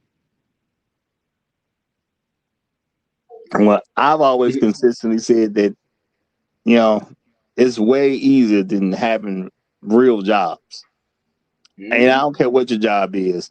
It's a lot easier than having just about any real job because you got to be somewhere that somebody wants you to be at a certain time when you got a real job. Okay. And when you create a business, you got to make sure that you are the main source of that business success. So all the pressure is on you.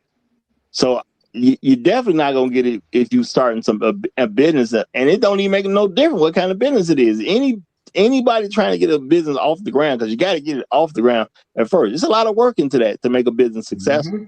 Yep. So when you start talking about stay-at-home wives is hard, and a person like myself who's worked a lot of jobs and got friends who done did a lot of jobs, man, I don't see it.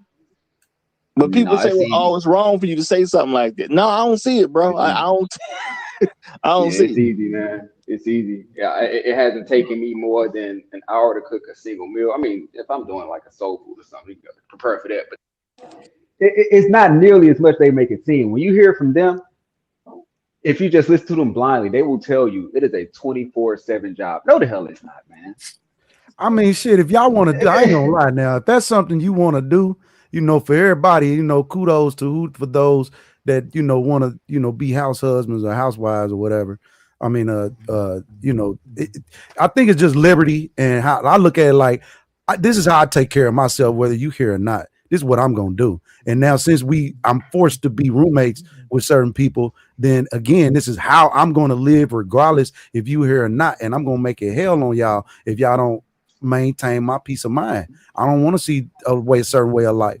And thank God my woman, she's just petty about cleaning and cooking, and she enjoys the family life and the family lifestyle. But I wanted to say what happens is there's a progression of entitlement. So you provide a lifestyle for a woman, right? And now the lifestyle came with a certain lifestyle. Now you add kids, and there's this progression of entitlement where you was happy with the lifestyle, but now you left again, you free. You don't have to go do anything. But now since you free, it's not enough. You see what I'm saying? To just be here with the kids, even when the kids go to school and get to the point to where they in school, now that's just you having this free time is not enough. It's now not enough. It always is always going to be this progression of entitlement, this progression of I need more. You understand? So you'll hear you can't keep up with that insatiable appetite. Right. You'll hear a stay-at-home mom say something along the lines of, like, I'm losing my identity when it comes to just being a wife and a mother if she's a mother, right? You'll hear them say that they feel like they're losing their sense of identity. They don't feel as though they are producing anything of value, whatnot. But you really don't hear us say that we're losing our identity when we have to step away from our families to go out there in the world to provide for them. You don't hear us say things like we're losing our identity as a father. Like, no, we recognize that that's part of being a father, is providing for your family. But when you flip side with a stay-at-home mom, she kind of looks at herself as an individual outside of her family Oh, see, and my and thing not for is, that family. and that's a great point. And my thing is, what you get married for? When I hear women Mm-hmm. say, "I'm concerned I'm losing my identity," ain't that what you signed up for? You I'm not who telling you was, you. okay? It's You're a wife now. You're totally you don't even got the same last name no more. man, man. Oh my That's the job.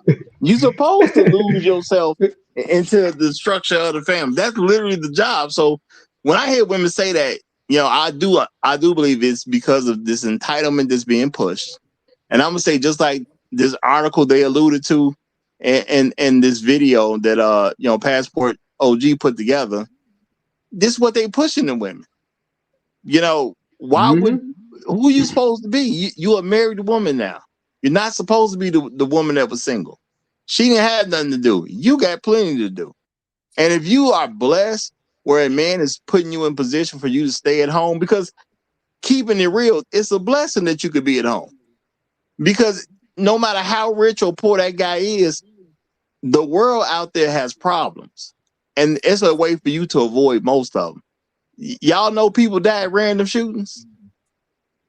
Yeah. But if you a stay-at-home wife, what's the chance of you getting shot at a random shoot?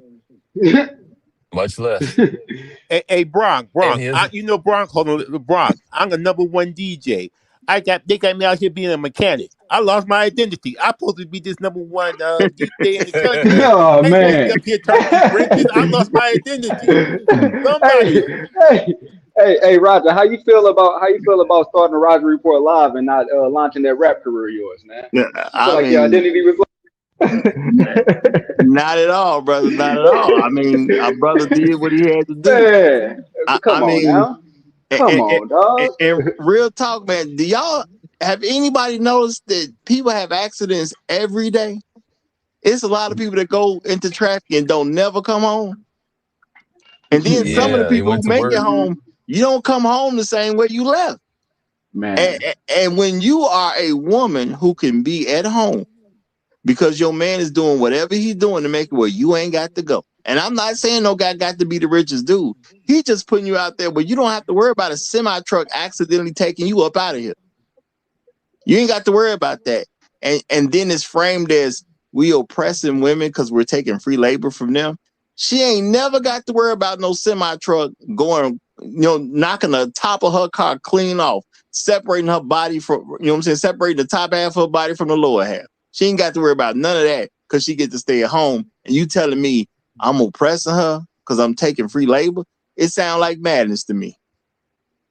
When I stop and I think about things, because I've been to like a whole lot of retirements over the years, and one of the main things that I recall people saying for why they were retiring is to spend more time with family. Like this is like people that actually like value their connections to like to the people that they were raising. Like most of the times, their kids, more time with their kids or with their grandkids or something like that. And I kind of wonder if maybe the core issue here is actually selfishness, and we kind of make a lot of different excuses for it, like, oh, hey, the ladies have to be selfish so they can take care of the kids and whatnot. There's a biological reason for it, yada yada. But I think that some people just selfish for the sake of being selfish. You have to be in a relationship. You have to be selfless. If you know you getting into a relationship dynamic, that selfish it don't work. You can't even speak those words. You have to be selfless. It's just it's the sacrifice.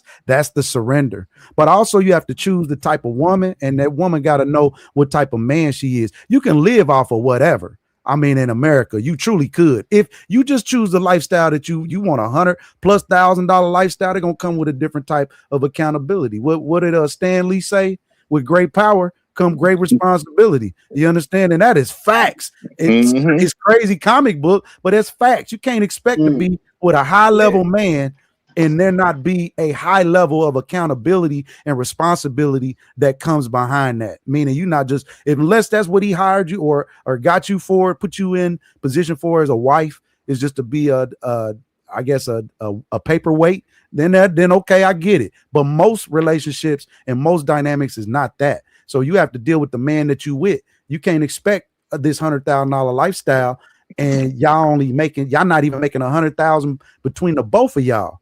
So there's that level of delusion and not staying in your lane.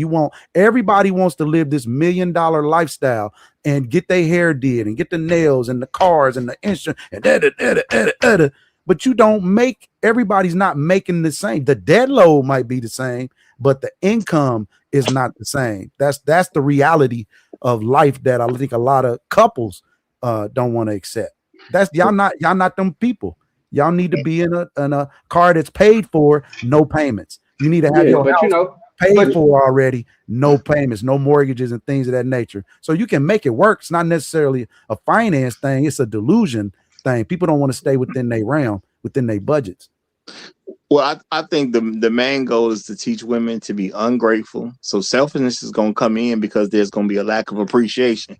As a person who officially been working since he was 16, because I was working before I was 16, but officially been working since he was 16. I remember going downtown Chicago to work. I remember getting caught outside in the wintertime and the trains just stopped working. We didn't even get any real information on how the train was working. I remember standing out in less than 30 degree weather for hours, couple of hours to get the trains on the bus to go again. You see what I'm saying? Because I'm trying to take the trains into downtown. They just stuck for whatever random reason, and you don't know nothing because you just out there, you know? And when you protect a woman where she ain't never even got to think about something like that, I think you're doing a pretty decent job. So to me, it's about a bunch of lack of appreciation. I'm gonna name some more stuff, but Brad just came in, so I'm gonna let him get the mic, and I'm gonna keep throwing a bunch of stuff that I didn't see happen. You know what I'm saying? To me personally, or very close to me personally, that women get to avoid because a man decides my baby ain't got to worry about it. And if that's not seen as an honorable thing, you know what I'm saying, we definitely pushing the society in the wrong direction. But Brad is here, so Brad, you got the mic. Go ahead, my brother. Thank you, Roger. Shout out to everybody on the panel. I just came here. I read the. Yep, I am here.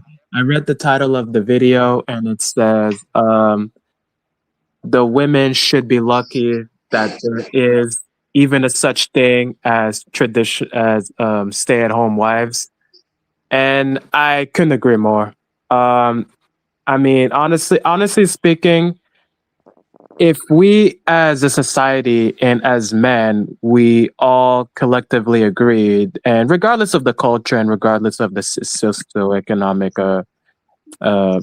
background or the state of things, if we all collectively agree that it would be best for the women to stay at home and the men to go to work and bring the money, I think it would uplift society to a higher ground, and everybody would be happy, including the men, including the women. So I'm trying to ask myself as to why hasn't that happened yet outside of feminism? Has feminism created all of this where as to there's barely any traditionalism left? All the women, they want to work, they just want to compete with the men. Because me personally, if I was ever serious with a woman, I would at least bring it to the table, and it would at least be a legitimate discussion as to what would be the next course for this relationship. But you know, it's not much of a thing nowadays. And I just want to ask a question to the panel: Is it true? Is it truly all because of feminism, or what? Well, this show ain't really about what caused it. We just dealing with the fact. See, you missed a lot. There was a link in the description that you should have watched, and it gave implications to what I've really been talking about. And the fact is that people are arguing that when you get to be a stay-at-home wife, you're in some form of oppression, and people are taking advantage of you for free labor. Now, you can't make anything easier for a woman because the only other option is to put her out there in the workforce. So you can't make it easier for them. So this is really about men not dealing with the fact that we made stuff a lot easier for them, and it costs us a lot of money Because if you gonna tell me that men owe women trillions of dollars because they got free labor out of women, well then my thing is, what about this budget that I've been spending on this woman? Because she been eating for free. Because she don't work outside the home. All these maxi pads I bought, who gonna pay for that? Okay, who paying for all these slips and these bras and these panties? Because I don't wear them. So but Roger, most women would argue that just being a stay-at-home mom or wife is major work in itself. I mean, that's what would be their rebuttal. It's convenient. That's a convenient lie. That's a convenient lie. As to which I would disagree as well. As to which I would disagree as well, but they would look at it that way, and then it would just be. Well, my thing is, why we don't need to pay attention to how they look at it. We need to pay attention to what it is. Y'all know what I'm about to go do? I'm about to go put some clothes in the dryer. That's what I'm about to go do, literally. Y'all, because I put them in the wash machine. I got them put them in the dryer. You see what I'm saying? How hard is that about to be for you, Roger? Hey, man. Yeah, I know you. I know that's hard. I know that's hard, man. Hey, you need some help? You need us to help you come over there and do that, man? Take that off you. You know, I understand how that can affect your mental health if you do that too. I seriously been on air as my clothes have been washing. I have not had to get no washboard out and scrub things item to item. No, I mean, yeah, that's an excellent point you're making, though, bro. But that's an excellent point you're making. You have heard my children in the background at times where I have been on this show with you. Mm-hmm. You have heard them in the background. You have heard me cooking. You have heard me working.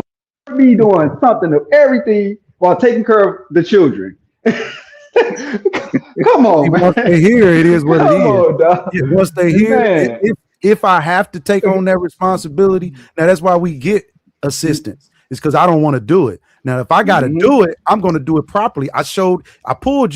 Showed you how I want it done properly, right? And now when I show you how I want it done properly, it becomes a thing. But now if I got to do it, right, I know how it needs to be done and properly. That means I don't need you, or I'll go hire somebody else that I can actually pay to do it. You get what I'm saying? It ain't going to give me zero lip. Yeah. And I ain't going to give them as much as I give you. You know what I'm saying? They got companies now where women will come out, clean your crib, take off everything. You hear me? Yeah. Everything. Right. Another example, man. From the root to the tooth. Zero lip. Another example, bro. Another panelist. No placeholder, man. Oftentimes you will hear his daughter in the background when he work from home, because he work from home. Do what I tell you.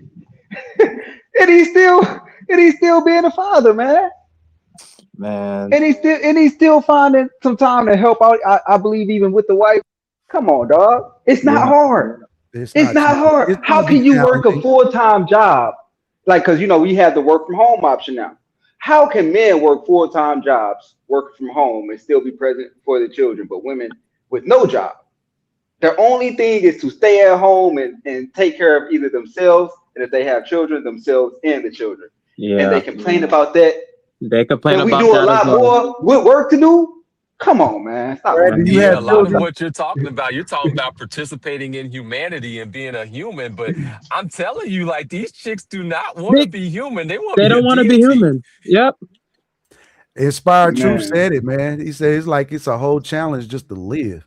Like the things that we talking about, like, I can't believe just to live, not only to share in living with someone else. You don't have to do this by yourself, but it's just sharing in the living. And now everything becomes this, oh my God, it's just depressing and dragging and I just can't do it. And I need help and I get it. I do. I totally get it. But man, this behavior among even the women that are undeserving, that's what I think is where it gets to. That's why I said it at some level is just an upgrade of entitlement.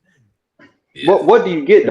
Said you get it. What do you get? Do you truly get their complaints about being a stay-at-home mom, bro?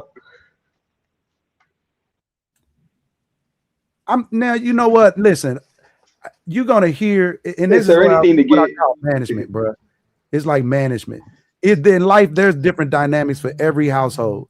and being with people, roommates, whether we married or whatever the dynamic, they're going to be people not going to be just one type of thing every single day. So again, I understand, you know what I mean? I can lend a hand or whatnot. And if I need you to go cut this grass and get up on that roof and pull them shingles off, you understand? Or hand me some shingles, you understand? This is what's going to happen if we got to feed this house. But guess what? You don't have to do that. So I'm gonna try to make it as easy as possible for you around here. But when I make it as easy as possible, and that easy turns into a challenge, you know what I'm saying? Like, hey, we are all here. It's like businesses don't do that. Businesses don't come in and expect the employees to be like, you know what, I'm sick of this.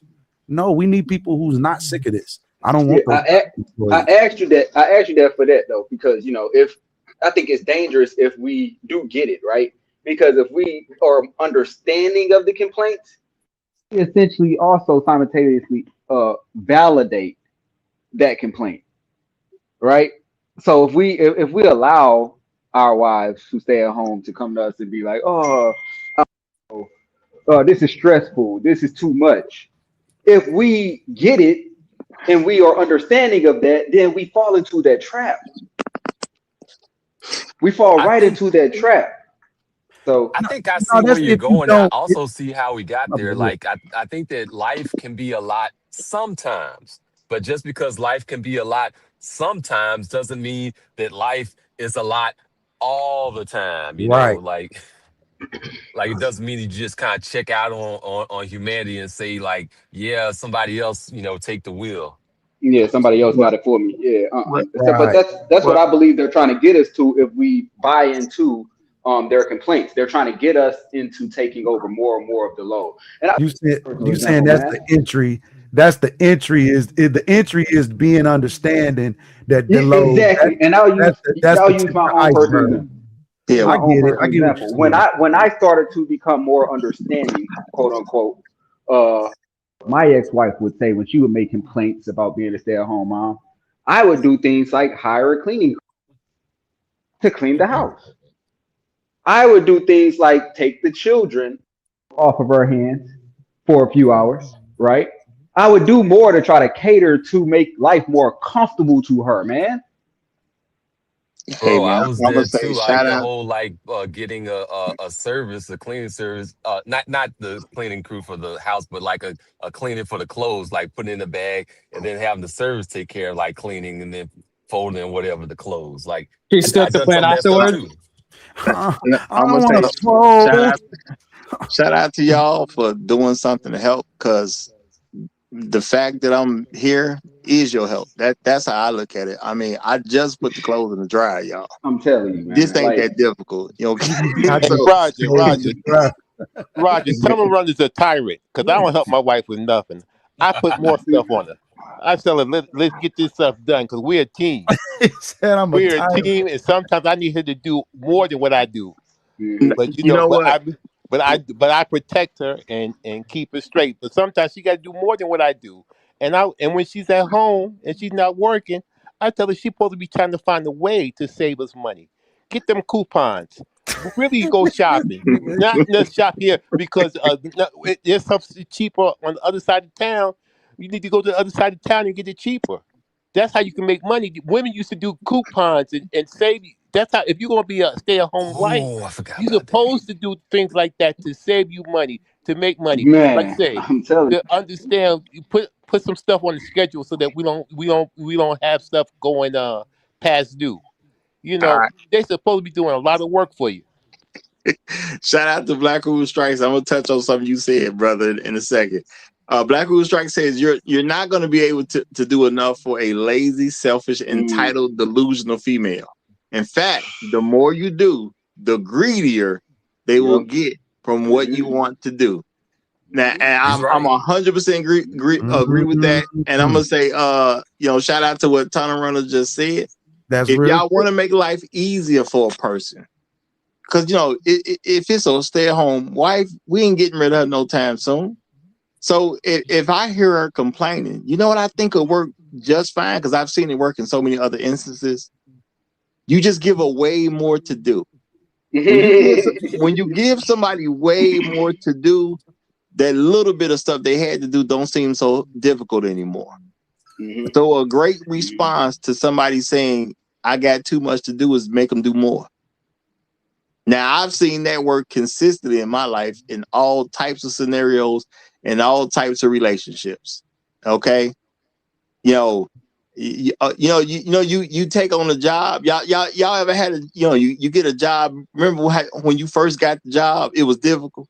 You know what I'm saying? That first 3-4 weeks or whatever, maybe that first 6 weeks for some people. Heck, some folks, maybe that first year. But once you was 2 years, 3 years, 4 years in, it wasn't nothing to you. So how did you solve the it's too much work problem? They gave you more work to do. See, when you was new, they only trusted you with a small amount of work because they didn't think you was good enough to get stuff done in an efficient level. But once you got there for a little while, they threw more at you. And 3 years down the road, now it's cruise control. So the best way to help somebody who got too much work to do is give them too much work. So another one is women working, right? Women want to work, right? Say they want to, I'm trying to get to this. Well, they didn't have to work. And that's why I said, stay in your lane, stay in what you have to deal with, stay in your budget. Now, the budget that they in is not enough.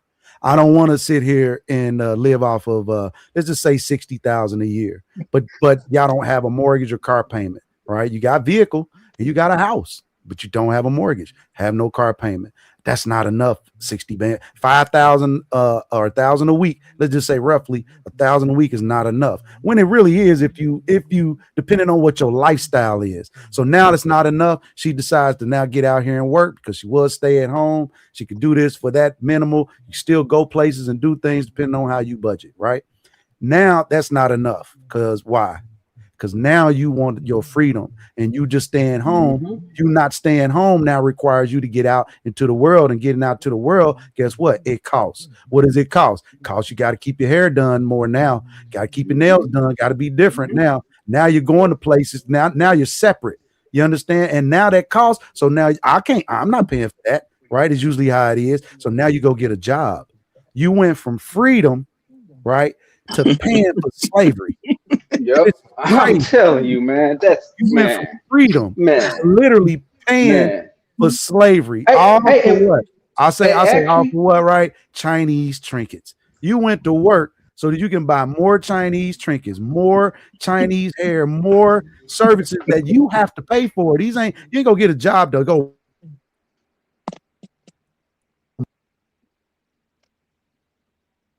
Did he cut out? Oh yeah, he cut out. But I'm gonna say shout out to Trail Bentley, man. Shout out to Trail Bentley. He say, Roger, did you remember to add the dryer sheets? Now my question is, can I admit that on air? Should a single man have dryer sheets, or is that something only wives come up with? I ain't got none, bro. I mean, I might be petty. Hey, dryer sheets smell good. But what I also want to say, shout out to Great Black Reset. He said Rod's gonna have his wife making bricks without straw. Well, technically, it's been proven it can be done, right? Ain't that already been proven? It might be a little more efficient. Yeah, it might be a little more efficient if we make the bricks without straw. But look, some women are that type of women. You understand? It's the lifestyle. That's what I'm talking about. They get it. They understand the lifestyle that we want to live, and so they're going to cooperate and participate to maintain this lifestyle. It's not selfish. It is selfless. But in that selfless act, we save more. Right? We come up, we build, we start having fun. Everything is peaceful. When it becomes a selfish entity in any relationship dynamic, especially a family dynamic, it could be the kids, it could be any. When it becomes a selfish dynamic, it's disruptive because now everybody got to stop what they doing to focus on your selfish ass and what it is that you want. And everybody got to now coddle, you know what I mean, to that. I don't have the patience. I just don't. Is that crazy. Black Guru up again? Yeah. He said if your woman had better be couponing, well, your woman had better be couponing in this economy. And I'm gonna say, I mean, if you at home, why would you not coupon? Real talk. Like if you really at home, why would you not do couponing? You know, I don't even get why that went away. And I'm not a person who even coupons myself, but if I had a wife who stayed at home, I would expect her to do some couponing. Ain't that what they for? Most women would be grossed out by that idea, Roger. They would just be absolutely grossed out. They would be so disgusted with you. They would give you that look, and then within the week, they would leave your ass. Even mentioning a coupon. Man, I leave would your help push her out the door. If you telling me you got a problem with me saving money, you ain't supposed to be here. That's where I look at it. Si se puede. Yeah, you was not supposed to be here. You got a problem with me saving money? Roger, they wouldn't look at it like that, and you and I know that. Nah, the only way that matters is my way. See, and this is something I think men just got to grab hold to. We're paying, man. If I'm paying, why do you think I'm gonna look at it anybody else's way but my own? We can, when you paying for it, we can look at it your way. When I pay for it, we're gonna look at it my way. And at the end of the day, if you're a stay-at-home wife, that means I'm paying. I don't care how you see anything. Now, that does not mean I have to be oppressive or anything like that. I'm just keeping it real. If I'm the person paying, I'm definitely gonna see it my way. Now, my wife, I could trust enough to give me some information. You want to say, hey, baby, you should look at it this way because I thought about this, I thought about that. I should be able to trust my wife to give me a good suggestion here and there. But real talk, I'm paying. The way I see is the way that fits. And I could be 100% wrong, but I'm paying. So I'm paying the cost to be wrong. Mm-hmm. It is what it is. I pay the cost to be the boss. And Rogers or Guy Ken said it, boy, for 60 years, there's been a perpetuation from the Democratic Party and perpetuating women get out here and work. Women get out here and go take your resources out. You said for how many years? You said for how many years? He said for about 60. Yeah, he said Yeah, like it's probably been way more than that. Way more than that. Yeah. But that has been, hey, get out here, work. Women go work. Women go work. Let me read it. Let me read an excerpt real fast, and I'll make it quick. And I think Brad said something in this opening statement that alluded to like where did this come from. I want to answer that without getting us off topic. I'm gonna keep it on topic. I swear, Roger. All right, this is a book called. Before you read it, let me read this real quick. Go ahead. Shout out to Black Rule Strikes. He says, honestly, couponing is a great measure of whether a woman loves her husband and her children, because it proves she is willing to put their interests above any foolish pride she possesses. Boy, that's a heck of a comment there. I think that's right on the money. That is right on the money. Real talk. That's one of the best things you can do for your husband is save him money on his monthly expenses. Exactly. Selflessness. Thank you, Mr. Brother. You thinking about the resources that your husband is bringing into the home and how to use that more efficiently on his behalf. That's love. Yeah, my thing is sanity too. Because if you save me some money, I got more to spend on you. If you can't even see that, you a goofball, man. You know, I think we kind of like we will often look at the logic of something and we'll get to like the logical conclusion of it all. But when we go and we actually look at why women do the things that they do, it comes back down to just flexing for other women. Like that's what a lot of this stuff ultimately ends up being. That whole get everything you can while doing the least amount possible is just like a popular thing in the zeitgeist right now. Yeah, well. And even like if they do get a lot like from us, from black men, it's like it's not gonna be like, oh yeah, my guy's a 150K earner and I'm at home and blah blah blah. It's like, but you're not gonna but that same thing that you do is gonna be like okay, that's good, that's great. If you were Brad on the other hand, now all of a sudden we gotta put you on to social media. We gotta have all the sisterhood clapping along with it. We gotta get like sponsorships and a whole bunch of advertisers and everything else, and then you become that other couple that looks like the Big Show and the tiny chick. Yeah. And I gotta say real quick, and I want Bronx to read what he was gonna read. I mean, to me, the most dangerous part of this, I'm gonna hold for a second because Black Roo just put something else in. He said, coupon improves. She has respect and regard for his working and what is produced from it. It also means she loves him more than whatever money he does not earn and whatever status he does not have. I'm gonna say very, very powerful comments again from Black Guru, and it's just based on couponing. Y'all see how powerful the last two statements he made was just, and it's just about couponing, something that simple, you know. And I'm gonna say, for me, the danger is in teaching women not to appreciate what men do for them. See, I'm looking at it from this man's perspective who went through the trouble of marrying this woman and told this woman, don't even worry about it. I got it. Just stay at home so she can be protected. Because there's a lot of stuff that happens when you outside. And I think people forget about how much stuff actually happens when you're outside because you live it every day. Now, I told y'all about when I got, you know what I'm saying, it really was a time I got stuck out in the train, waiting for a train for about 2 hours in the wintertime. And it was like less than 30 degrees outside. I don't remember how cold it was, but it was extremely cold. Okay. And it was a Chicago one. It's a good chance it was 0 outside. Okay. I also remember the time I got held up because I was working downtown stuff, y'all. I'll be taking trains to work. Was it on the north side, Roger? What I'm about to say is technically was on the north. No, this wasn't on the north side. This was actually happening on the south side. But I'm on the train. So guess what happens, y'all? The train stopped. So what I do, I get out, walk around, whatever, keep the legs moving and all that because the train is stuck. Do y'all know why the train got stuck? Because we was there for a good little minute. You know what I found out why we were stuck? Because an active shooter got out a car on the expressway and started popping people off. Not people he was mad at, just random folk. You know, some of y'all probably remember this in Chicago. Remember y'all was somebody on the 94 and they started popping people. You know what I'm saying? And it was a whole thing, and it took a little while to get them off the express. But see, you open yourself to that when you the person that get out and go to work every day. And when you protect women from even having to deal with stuff like that, and then I see something saying, y'all are really oppressing women and just taking advantage of their free labor. See, you're eroding the appreciation of men. And to me, that's where stuff is dangerous. When you don't appreciate what men do, you're willing to do all kinds of stuff you shouldn't be doing. And to me, it gets dangerous at that point. This is not a good look.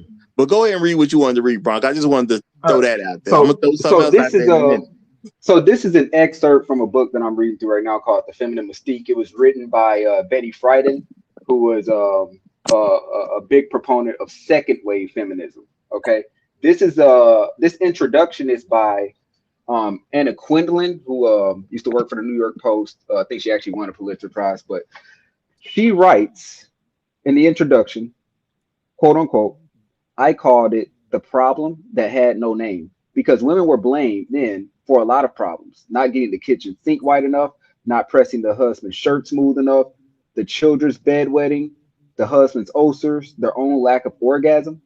But there was no name for a problem that had nothing to do with children, home, sex. The problem I heard from some women after I served my own time as a suburban housewife, fired from a newspaper job for being pregnant, guilty anyway, as women were made to feel then for working outside the home, and they were undermining their that they were undermining their husband's masculinity and their own femininity and neglecting their children.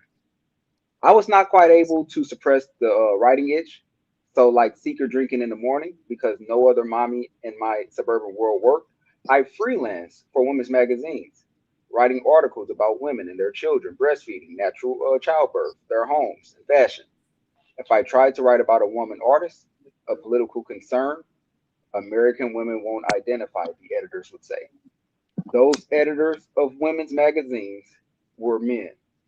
And I'm going to stop there, but that gives you insight into exactly where this type of thinking is coming from. It's been conditioned into them. And matter of fact, it's funny because that book that she wrote, Betty Friedan, this book, The Feminine Mystique, mixed reviews.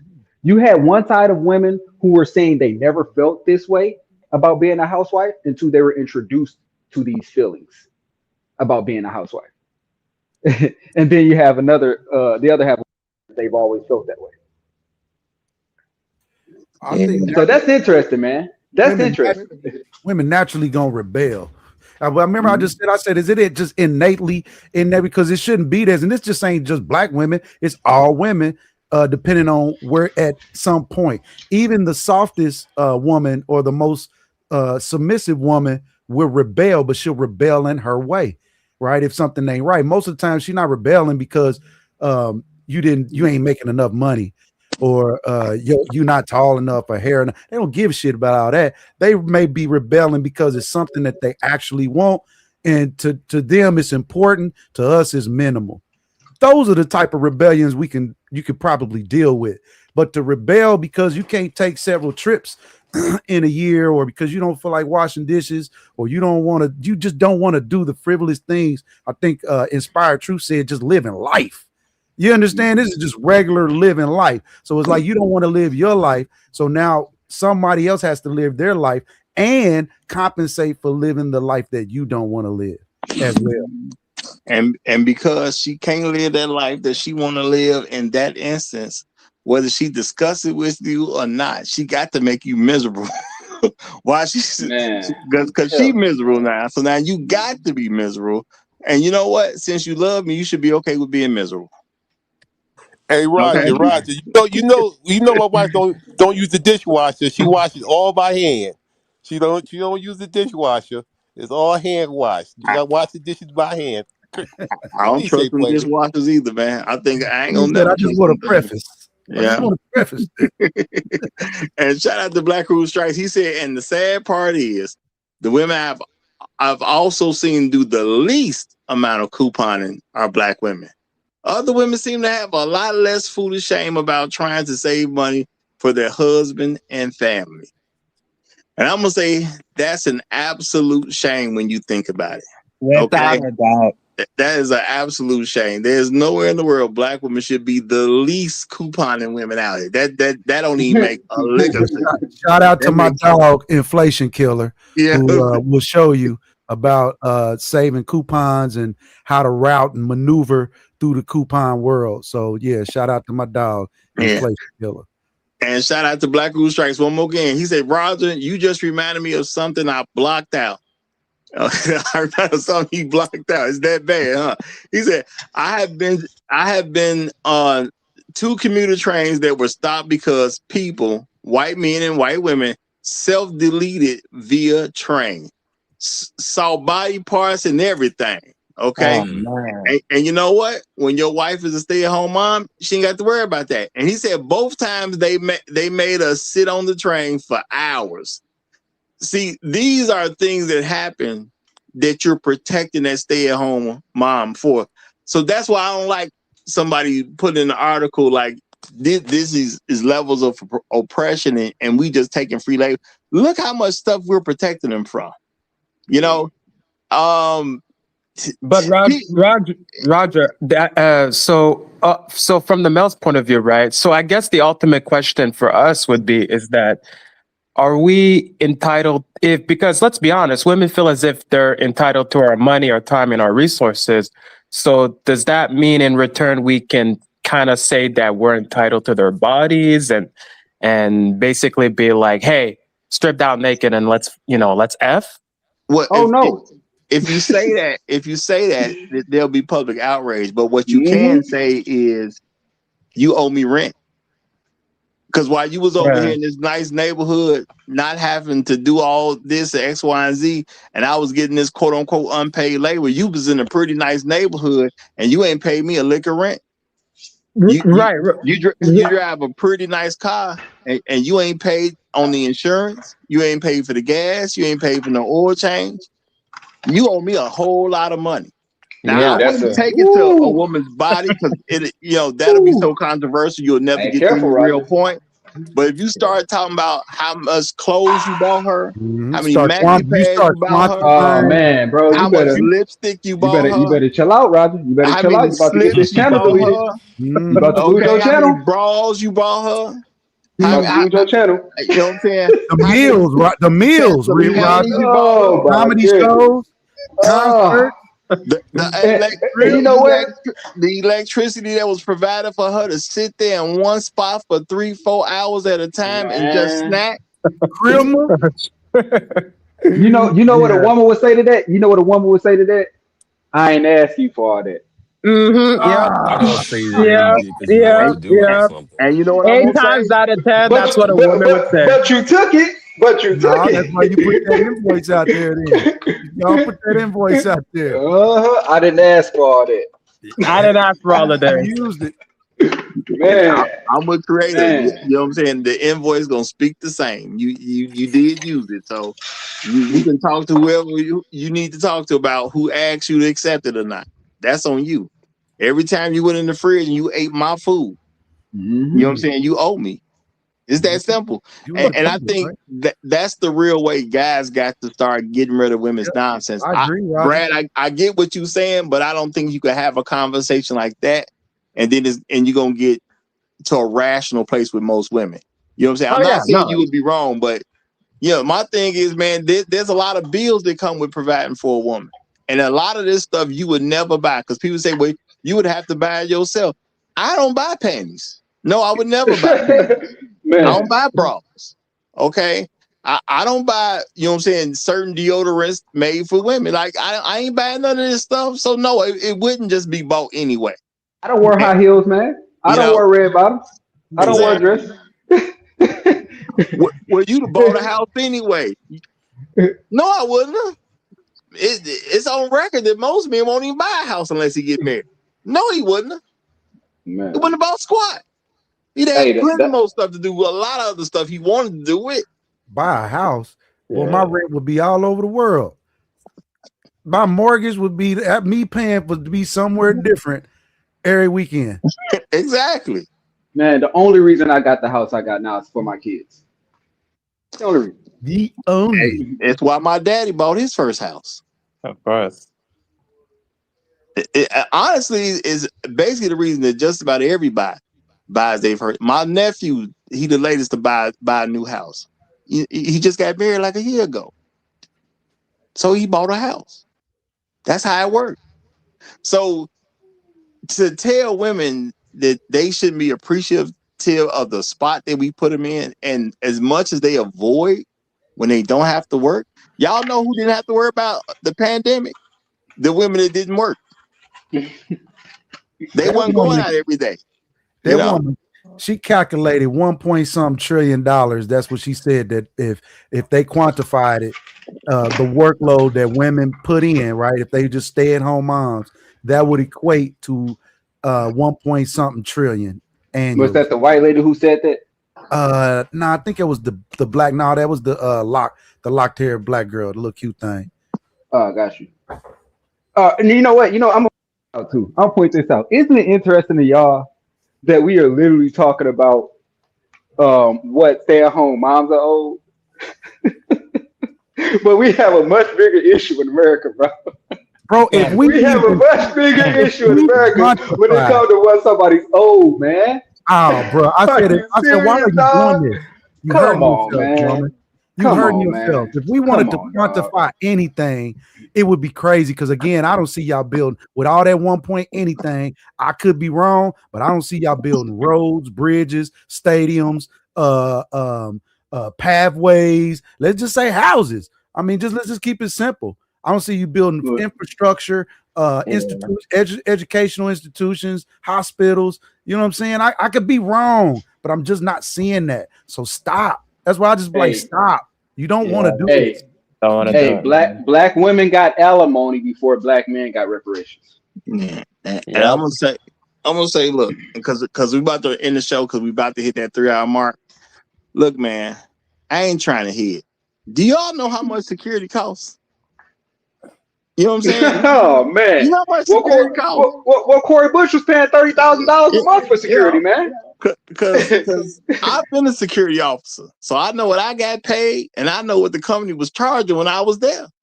Big difference too.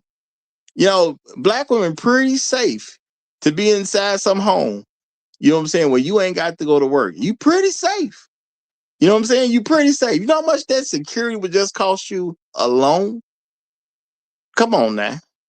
So my thing is, this is just teaching women to not appreciate the stuff that men do for them. And I'm gonna say, as men, the reason I did this because we need to put out proper narratives about stuff that's going on. You know, shout out to all the women who understand this whole thing about, you know, y'all getting all this free labor out of us, and if you would just pay us minimum wage, how much money y'all? Well, if you compare that to how much gas you use, if you compare that to how much extra lighting we paid for, if you compare that to all these extra groceries we bought, all these dresses that we don't need, all this feminine care stuff that we don't need, yeah, you got it off very good and very easy. Because at the end of the day, if it wasn't economical, men wouldn't do it in the first place. You don't voluntarily do something that ain't economically strong for you. It don't But you make know what? sense. You know what? It makes sense though, right? It does make sense when you think about it. When you put it in your perspective, right? Why would a black woman who's a stay-at-home mom be happy being a stay-at-home mom when black women literally hate their children? Why would You that know bring what? them joy? We gonna leave it right there. That's an excellent word to go out with, y'all. It's been a great show. If you are new, subscribe to the channel. We do this 9 a.m. Chicago time, not where you happen to live. It's been great, man. Long live the habitual line steppers. I'm Roger. I'm right, and I'm out.